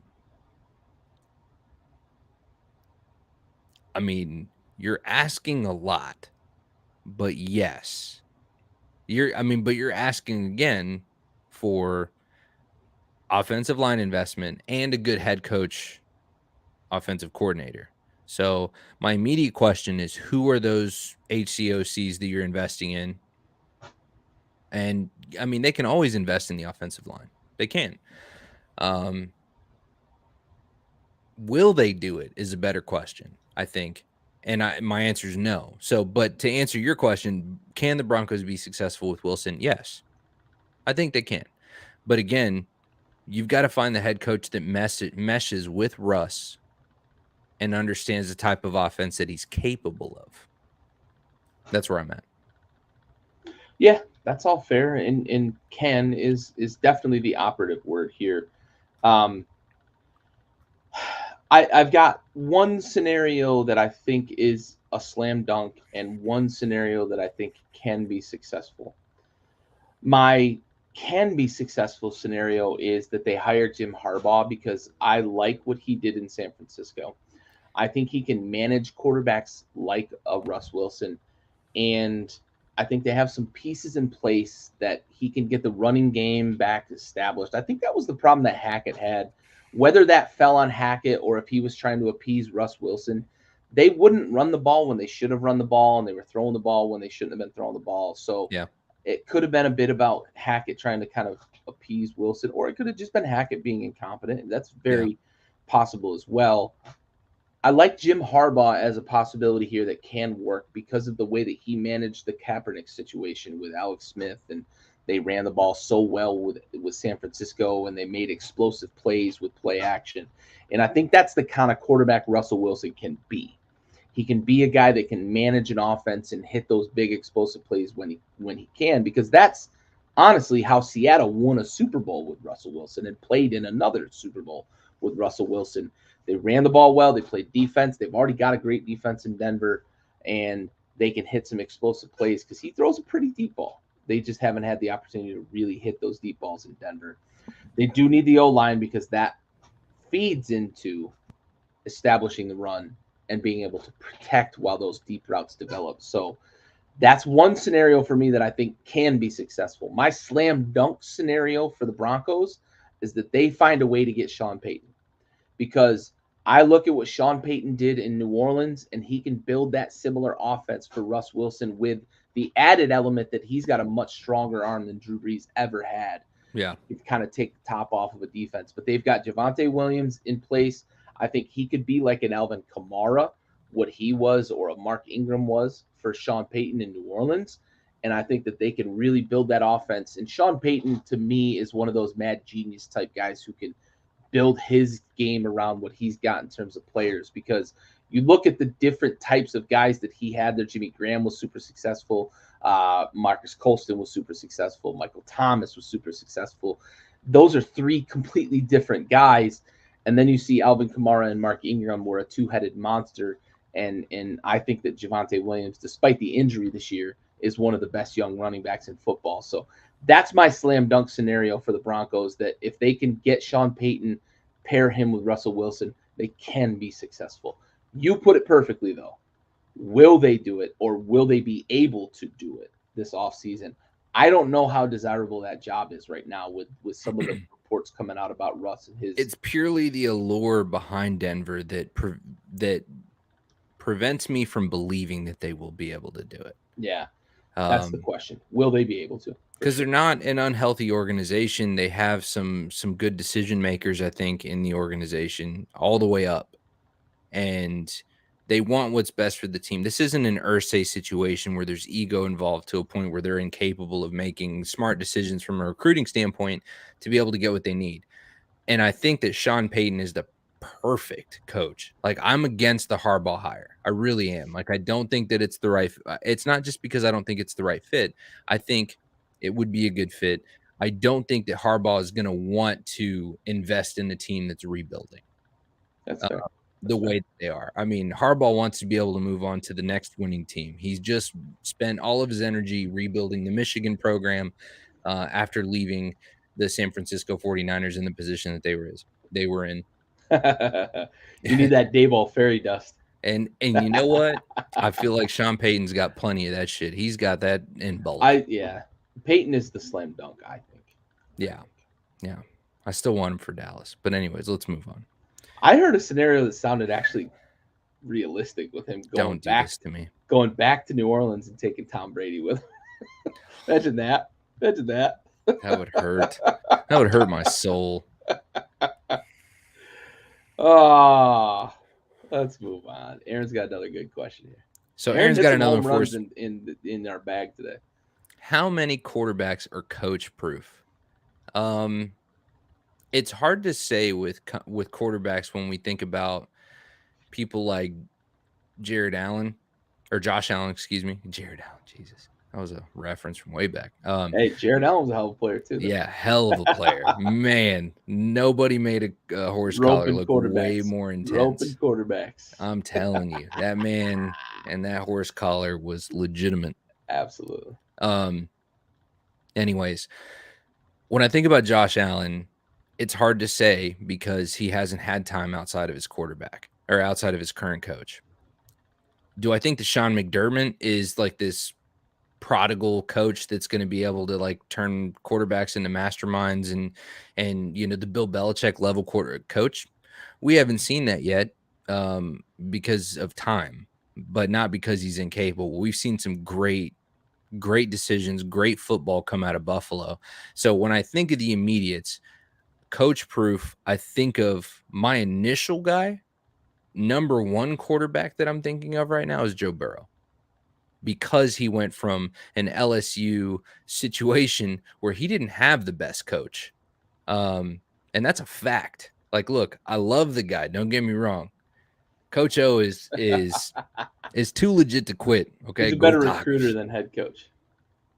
And so, but, you know, he hasn't had this like top tier elite, very cerebral Greg Popovich, you know, Bill Belichick, Shanahan type coach. It hasn't happened. And so that's my immediate guy. How many quarterbacks are how many quarterbacks are coach proof? I think it's a number that you can count on your hands.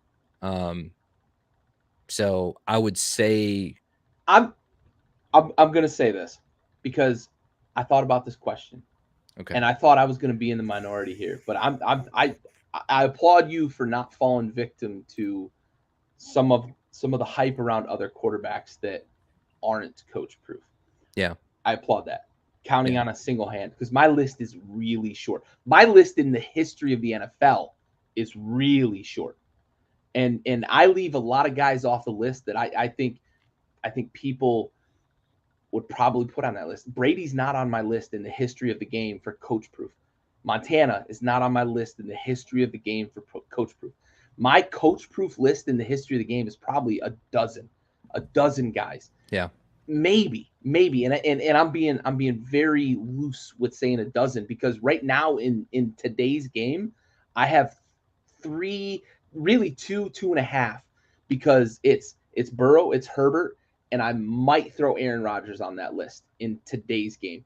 I don't have Mahomes on the list. I don't have Allen on the list. I don't have Brady on the list. And I'm going to tell you why.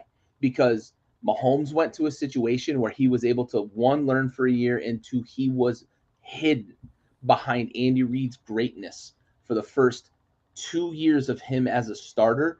And now we're starting to see a guy who has grown into that system and has mastered that system.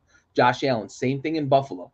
They didn't ask a lot of him early on, and he was able to grow into mastering his offensive system. Tom Brady, same thing in New England. They didn't ask a lot of him early on, manage the game, make us some plays when it was crunch time, and he was able to grow into mastering the game of football, really, because now he's system proof.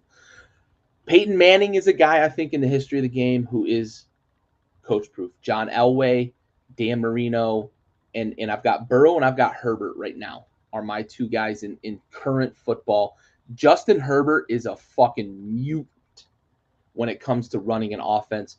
And I'm going to give you a case in point, and it's been highlighted several times over the last few weeks. He got a flea flicker and threw a ball 90 feet, 30 yards on a rail to Keenan Allen and beat a DB by about 3 inches. He had a window of about the size of a football to get it in. That, to me, that's coach proof, him making plays within and without the system. Joe Burrow is another guy who I think he's so calm and untouchable. Him and Zach Taylor do have some chemistry, but I think yeah, that Joe Burrow could have gone to any team in the NFL and would have immediately made that team better. And that, to me, is what coach proof means. yeah. Aaron, I'd be curious to hear your thoughts on this question because you asked it for a reason. Obviously, it was kind of in conjunction with the Broncos question. How many guys do you think are coach proof? I think that my current list, current quarterbacks, is three. It's it's Josh Allen, it is Joe Burrow, and number three, and it's probably close between 3, 4, and 5, or 3 and 4, is oh man, I don't really want to give it to Aaron Rodgers, but I think I give him the edge over Pat. Um, I think that's where I'm at, and only because Joe Burrow was great, regardless of his coaches. Period. I mean, that's proven. His first loss. Um, I mean, the amount of losses that man has taken is a very minimal number. But when you look at Josh Allen, his coach probably had a good deal to do with it. Sure, but once he's understood the transition from going from like a no-name program like Wyoming to where he's at now, and Stefan has not always played every game. And when he is there, he performs. His ability to act on his own outside of his coaching, I think right now makes him coach. I think he could operate with any coach in the NFL and be successful. He can go from Bruce Arians to Mike McCarthy to Shanahan to Pete Carroll. There's not a single coach I can think. He can go to fucking Jeff Saturday and make that work. I do. Because he's got the sling, he's got the eye, he's got the scramble ability, so on and so forth. And I give the edge to Aaron Rodgers only because I firmly believe that Pat Mahomes is not near as good as he is without Andy Reid. Andy Reid is the difference maker with the Chiefs. Yeah, I think we have a similar definition. I think we just, for me, the Josh Allen thing, they, when I think coach proof, I think of guys that are going to come into the league and it doesn't matter where they go, they're going to be successful. And Joe Burrow is that. Josh Yeah. Allen, I think, was given some leeway with Buffalo, and that's why I don't have him on my list. And Aaron, that's right. Any scheme or offense, are they going to be able to succeed? Are they going to be able to make plays? It don't matter what the infrastructure is. They're going to be able to make a team better. I'd be curious, Aaron, if you do have an answer, how many you've got on your list right now that are currently in the league. But we got one more question from Aaron that I saved for the bag from earlier in the show. So he posted this in the chat, and I pushed it to the mailbag. All right. So a fresh letter in the bag here. Aaron Altas asks, who moves up to number 1? Seattle has a lot of draft capital. Do they move or stick with Geno? I mean, I feel like if I'm Pete Carroll, you've got enough potential to maybe trade Geno, but I don't know that, man, I feel like your best bet is to maybe not gamble on the quarterback this year. Is just to hold. But to who moves to number 1? Oh, man. I'll defer to you on this one, but it's definitely not going to be who's currently slotted up there. So that's where I'm at with it. Gary? Yeah, for sure. I think there's a lot of doubt. And like I said earlier in the show, there's only 2 scenarios that Chicago stays at number 1. If they find an offensive tackle that they can just plug in for the next 10 years, or a pass rusher that's going to get them 15 sacks for the next 8 years. I'm going to say that. Seattle doesn't move up. I don't think they move up. And I think it's because they look at what they're building right now, and a couple more draft picks can change a lot of things for them, and they're not going to want to give up the draft capital. They hit a lot of home runs this past draft, especially on the defensive side of the ball, and the emergence of Geno Smith as a serviceable starting quarterback there allows them the opportunity to potentially go build more offensive line. Maybe that's what it is, man. He's serviceable. Yeah, he's not going to light the world on fire. He's not a guy that's going to carry you to 12, 13 wins, but he's a good quarterback. And I think it allows them to build the offensive line, maybe build the defense even more. And I think they're going to save their draft capital. They're not moving up. They're going to stick with Geno. I think he's the starting quarterback for them next year. I think that Max, to Aaron's next questions, how many years is Geno going to give him, though? I think it's 3 max. 3. Because I think he increases and maybe does well for himself this season, depending on how they do in the draft in the offseason, who they pick up. I think next year is going to him $40 million. Right, exactly. And it's the telltale year for him. And then from there, they'll have somebody that they can, he'll go be a free agent, or he'll be able to trade off. And so, yeah, I mean, I think that it's the magic number for him is 3 at best, but we could see him gone after next year. I think so. Three's probably the leash for him.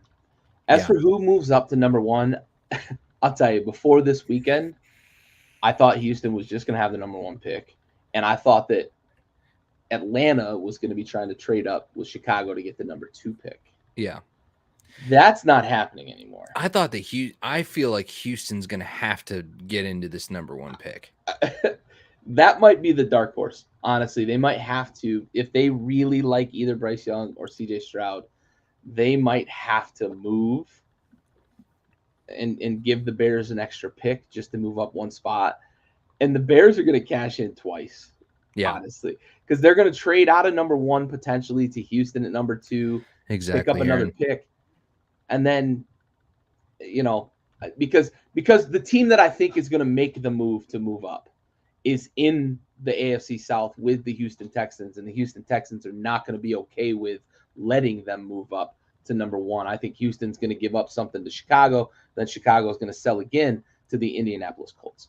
And I think the Colts are going to sell the farm. They're going to give up a bunch of picks to move up because they are still in we miss Andrew Luck mode. And I think they're going to look at this draft and say, we might be able to go get Andrew Luck.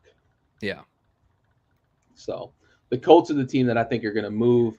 I think Houston might trade a la kind of San Francisco and what they did, moving up only a slot or two. Or, when they actually made the trade with the Bears back when they drafted Trubisky.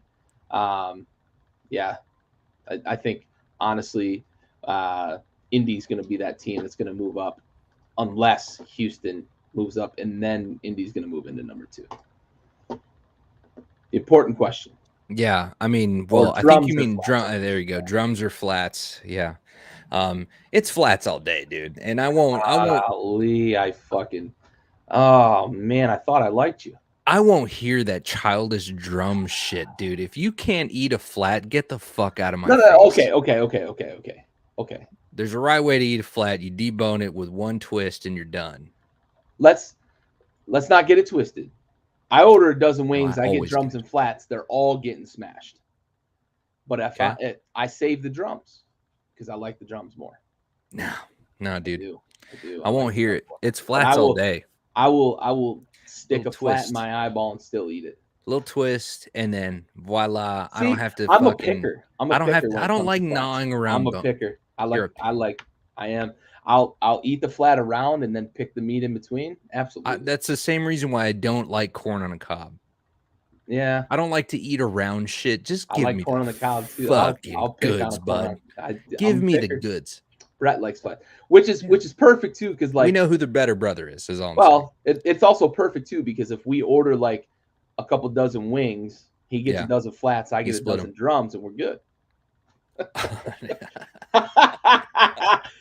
Oh, dude, Russ is boneless with a fork. Boneless wings with a fork. This man is boneless with a fork. He's eating them adult chicken nuggets. He's in like dry rub, and it's like, yeah. Oh, yeah. No. He eats them like British style, where you put like vinegar on them or some shit, like you would fish and chips. That's what Russ does, because that's that man squats and sits to pee. I won't hear it otherwise. But yeah, it's flats all day long, Brett, and it's not even close. I can't stand drums. You don't even like them? No, dude. Like I'm an equal opportunity fucking. I don't get, dude. If you charge me extra for flats, fine. It is weird that places will charge you like $1 extra for all flats or all wings. Like, yeah, because it takes you half a second to just pick drums instead of flats. I've never seen. Like, come on. No, dude, Aaron. No, I won't listen. With ranch. Watch your. That's okay. The ultimate disrespect. Nuggies with ranch. Yeah. Fuck that guy. Yeah. Fuck that guy. It's blue cheese all day. Brett my brother doesn't dip. He just eats the wings. He doesn't. Same. I don't have time for fucking dressing or dipping. I love a little blue cheese offset of oh man. I don't mind blue cheese. Wings. If I'm picking two, I'm going blue cheese. If I'm picking one, rather, I'm going blue cheese. However, my preference is dry. Whenever I'll ask for blue cheese because of the table, I won't associate with fucking children that eat ranch when I'm eating wings.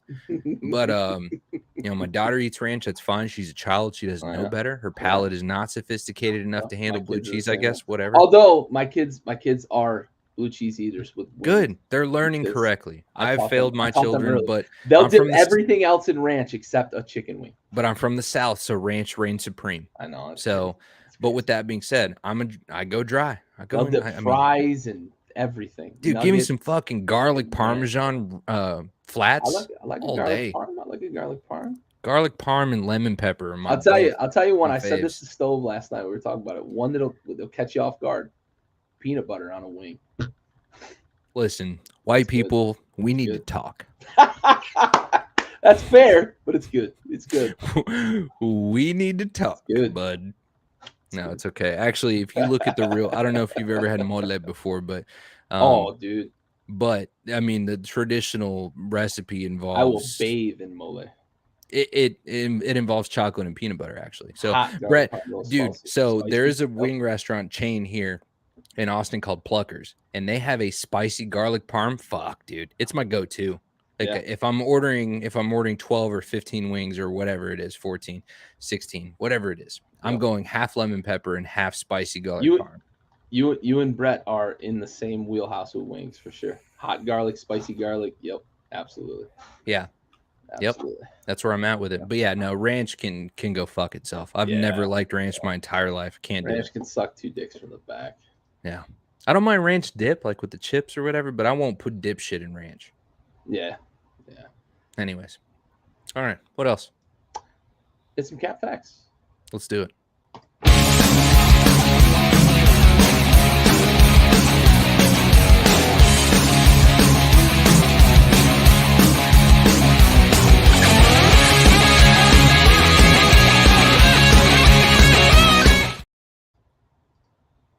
Cat facts. Aaron Rodgers only uses retirement hints as his way to keep himself in the media spotlight. Bro, the most facts. Dad, I told you we were going to get to it. Senior, I hope we're not too far past your interview. bedtime. I know it's late out there on the Eastern Seaboard, but I got to tell you, this is so facts, it's not even funny. This man thrives on relevance. There's a reason why he went to Rogan. There's a reason why he loves going to the Pat McAfee show for Aaron Rodgers Tuesday. There is a reason why he enjoys the negative attention that he gets within reason. But this man knows how to stay relevant. Absolutely. He knows how to keep the market up on his stock. So this is 100% facts. Big facts. And he knew what he was doing after that game when he told Jameson Williams, I got to keep this one. He knew exactly what he was fucking doing. If they won that game, he gives the jersey up. No big deal. Even though it's his last game at Lambeau Field, he gives that jersey up. But because they lost, he's got to fuel the speculation, keep himself in the spotlight. Yeah, 100%. Big facts. Yeah. Aaron Rodgers keeping himself in the spotlight. Love it. On to the next one. The Texans are the least desirable head coach opening. Cat facts. Oh, I feel like because of the publicity, you want to give the edge to the Broncos, actually.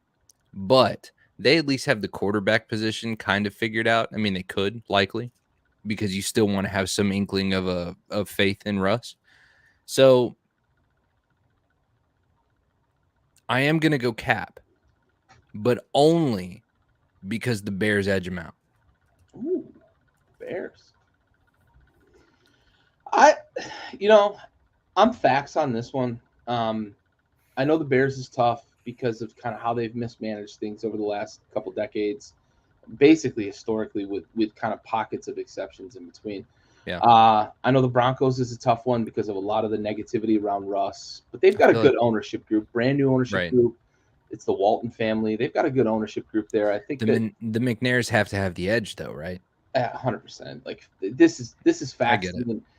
It's the McNairs. It's the controversy with Deshaun Watson, and it's the fact that they have hired 2 minority coaches in the last 2 years and fired them after a year, which tells me that it's lip service from the McNairs that they hired Lovey because of the whole lawsuit with Flores, and they hired now his name eludes me, but they hired him the year before because they were trying to entice Deshaun Watson to play. Like, this is as toxic an organization as possible, and I'm still 100% convinced that McNair's neighbor, who happens to be handling all of the litigation for all of these accusers of Deshaun Watson, that the McNairs had a hand in that. So 100%, this is the most toxic fucking organization. I tried to defend the Texans, but yeah, I'm waffled out on it. It's definitely the Texans. The McNair family is really kind of what does it for me. It just is. Yeah, it's tough. Yeah, give Brian Flores a call. Maybe that'll help you save face. Maybe. All right, Cat facts. The Lions will contend for the NFC North next season. This is also facts. I mean, this is facts. This is facts. The Lions proved this year that they are a lot closer to being relevant than people realize, and there's no doubt in my mind that With the outlook that we see look, the Vikings aren't on a bad track. Green Bay is still on shaky ground because of their quarterback situation. They have some glimmers of hope, and the Bears, there's no sign of, there's no sign of like good things to come where they're going to be proper contenders. The Lions will likely be the favorites next season, as they should be.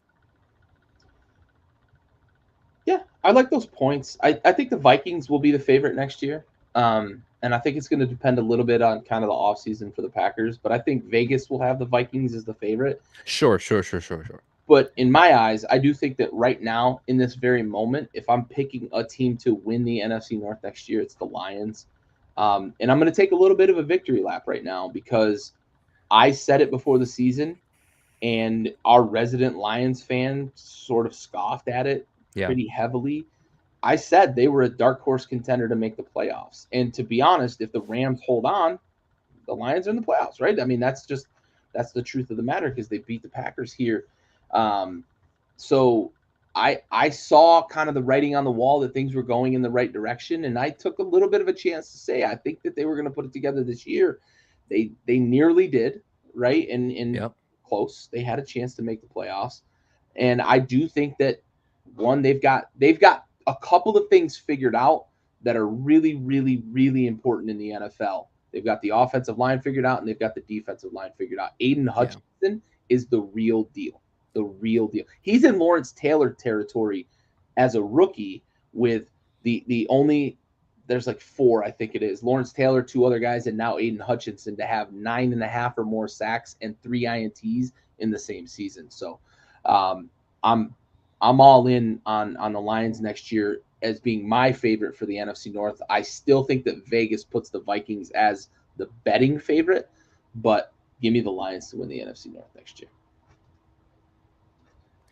Yeah, I should have rephrased my point. I definitely more first person. I believe that the Lions are my favorite going into next season. Oh, that's fair. I just wanted to clarify kind of where I stood. I do think that the Vikings will be the betting. Oh, for sure. They will be the clear-cut Vegas. I mean, if Vegas is going to put out a number, it's going to be on the Vikings.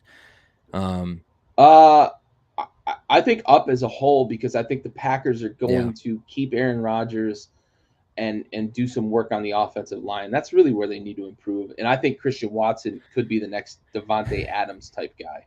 Aaron Rodgers still has potential to still. I mean, I don't think the gas is out in that tank. 2 years. I think he's got 2 years left. Yeah, he's still capable of being good. I think Christian Watson is going to be the real deal there.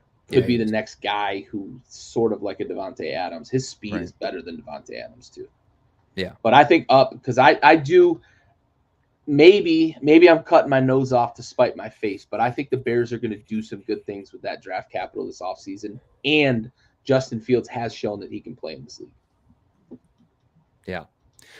The Cowboys will be fine despite the stinker against Washington. I mean, I feel like we've already kind of talked about our house divided here on the opinion, but yeah, I mean, I think that they're going to be fine. I think that they're going to be fine through the next week. I'm no longer confident that the Cowboys are going to the NFC Championship. The Niners ruined any and all hopes for me, but I still think that they're close to greatness, and I feel like they're going to be better next year than they even were this year. I really do. I mean, we'll see what happens if they play the right cards and they put a franchise tag on Tony Pollard, and then they build up, and figure out what they're going to do with the wide receiver position. I mean, just because like you've got a lot of really good people. CD Lamb, I think, is, in my opinion, overrated, but you've got some good, viable passing threats. You've got to secure your running threats. And then from there, it's just a matter of you've got to add a little bit more to that defensive line. And I think you'll be in good shape. So I think the Cowboys, I think this is facts, that the Cowboys will be fine. I took this a little more kind of in the immediacy with my answer. I don't think so. I think they're going to go lay an egg against the Bucs. I don't like what I saw from them this past weekend. However, I do think you're absolutely right about this offseason being kind of a pivotal one for them. I think they Yeah. need to reload a little bit on the offensive line. I think they need to get another wide receiver because they don't really, in my opinion, have anything that complements CeeDee Lamb, who he's Right. so up and down, You've got but he Michael can be a Gallup. You've got playmaker. yeah. I mean, look, T.Y. Hilton was a great addition. In some moments we've seen him already have a clutch play in his short time here, but he's not the long term solution. You really No, do if you're go get gonna another guy. yeah And if wide you're gonna receivers deep again this year, so they're going to have opportunities to just get a fucking guy go for OBJ already and quit or playing. that, or that for sure. Yeah, And Brett's right. Injury history with Gallup, it yeah, piles up, and you can't count on him. And I think CeeDee Lamb, if you can just convince him this offseason that he's not a fucking soccer player and he's allowed to use his hands to catch the ball, then I think he'll be okay. yeah. But you got to get another guy, I think, to complement what I think CeeDee you've got to get CeeDee a Lamb is senior guy. dynamic with the ball in his hands. And You've maybe got it to is a get free agent. Maybe it's a free agent. you've got to get him an OG, and you've got to get him an OBJ. I Maybe it's a really free do agent. think that that's a huge thing because it's got to be it's going to be a proper wideout. Because I feel like with Schultz and even Gallup and T.Y. Hilton or whoever's on the roster next year, I think that we have enough threats there. Sure. That's Sure. yeah. Offensive line, yeah, sure. There's been a lot of rotations this year. There's because of injury and everything else. You've got to strengthen that up a little bit. I may be being greedy on the defensive line whenever I You've said got that, to but take pressure off Dak. yeah, That's the most important thing. When Dak was at his best, it was his rookie year when you had Zeke running for 1,400 yards and the defense was shutting everybody down, and you asked Dak to throw the ball 17 times a game. Now that yeah. you're asking Dak to throw it 30, 35 times a game, no way. Yeah, look, Look, Lazard Lazard's cap is going to be his stock is going to be way up. maybe, but I also think that he's a guy who's got a bad injury history too. So you might be trading one bad injury history for another. I'm not sure. I Lazard is a mean, guy I think could give be a me Lazard reliable over guy next Gallup year. though. Oh, sure. I agree with you. I agree with you. I think Lazard's a better option than Gallup for sure. Fair enough. But it is. You've got to have another guy outside of Lamb. Lamb's dynamic with the ball in his hands, but you've got to have a guy who takes some of that focus off of CD. When they drop back to pass, nobody respects Noah Brown. Nobody respects T.Y. Hilton in his old age. And teams don't respect Gallup, as much as maybe we think they should. And CD doesn't get a lot of room to operate. You got to give him space because that's when he's at his best. Right. Agreed. All right. Well, let's shift to a little damn K. All right. Let's do it.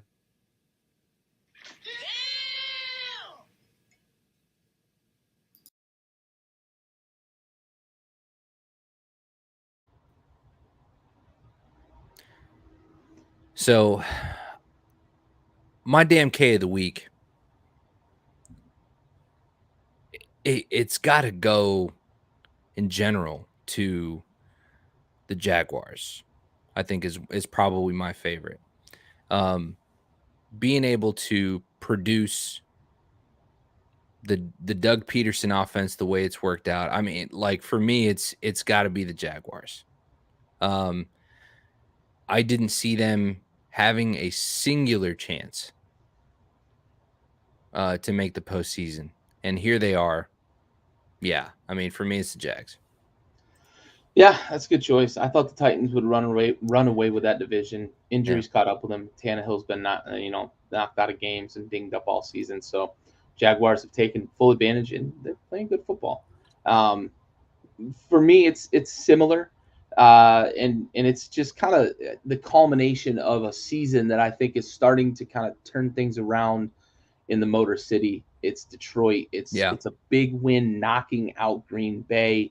The way they did it, persevering. It was not a clean game. It was not an easy win.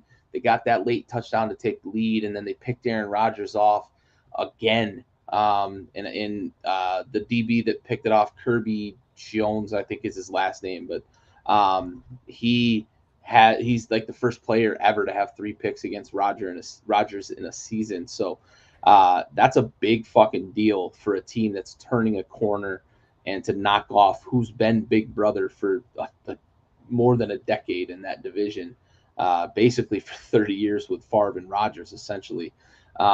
That's a big deal, and the Lions are going in the right direction. And to finish this season and put a stamp on it with a win over Green Bay, knocking them out of the playoffs. For that, I say, damn, okay. So to just little cherry on top for me, I wrote this down earlier in the show. And I feel like the Lions are a prime example of a coach who's going out on his shield. He performed and did what needed to be done. And I feel like in a very petty way, Lovie Smith did the same exact thing. He thought about, well, my coaching record needs to show a win rather than a loss on this game. And you're going to fire me anyways, and fuck you guys. So just a quick little fucking to the McNair family on his way out, dude. And he pulls out the dub. But yeah, that's a good one. Damn good one. Good for him. Appropriate. So congrats, Brian. Let's get into that.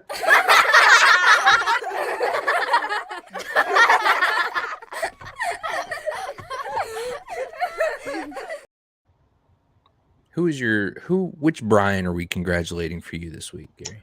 I am going to congratulate a man with a name that starts with B, but it's not Brian. Bob McNair. Congrats on losing the first pick because you're a fucking asshole. What a perfect segue, man. Absolutely. I feel like you set that up so perfectly. A little finger roll layup into the alley-oop. But honestly, congrats on losing that first pick because you deserve it. It couldn't have happened to a better fucking dickhead and a better fucking franchise. Yeah. I'm glad Lovey went out, as you put it, on his shield. We're going to go after this win because, God, it's such nonsense there right now with they're muddying the waters with Watson, fired 2 minority head coaches in back-to-back years with 1 year under their belt. It's such nonsense. So for that, fuck you, Bob McNair. Congrats, Brian. Yeah, I dig that. Mine is not even about an organization or somebody that's even that really important.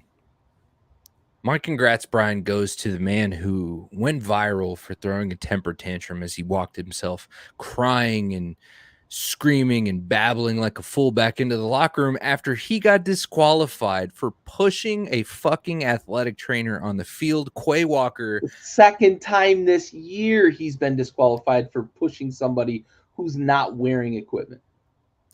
Ooh. Quay Walker. Congrats, Brian.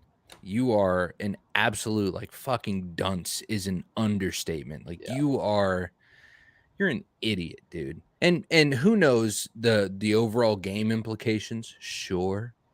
But man, to do that on the stage that you're on, your job, especially, I mean, you were contractually obligated to make this team go as far as it needs to go. And you decide to let something as petty as your ego. Yeah. And what? You're not going to be tried by what? Some 5'8" dickhead in a polo who's trying to get to his guy? He's just trying to get to an injured player. His job is to run to that man. And that's what he did. And you pushed him for it. And you know what? You deserve to be ejected. And you know what? You deserve to be absolutely. I mean, you were getting pristine fucking Wagyu filet mignon.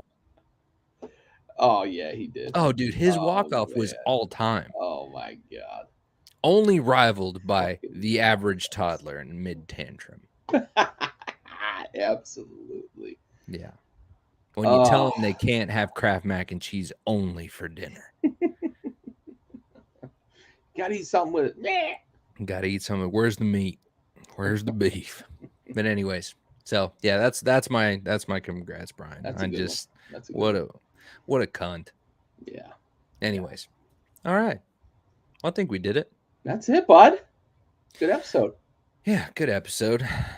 We made it through. Got there.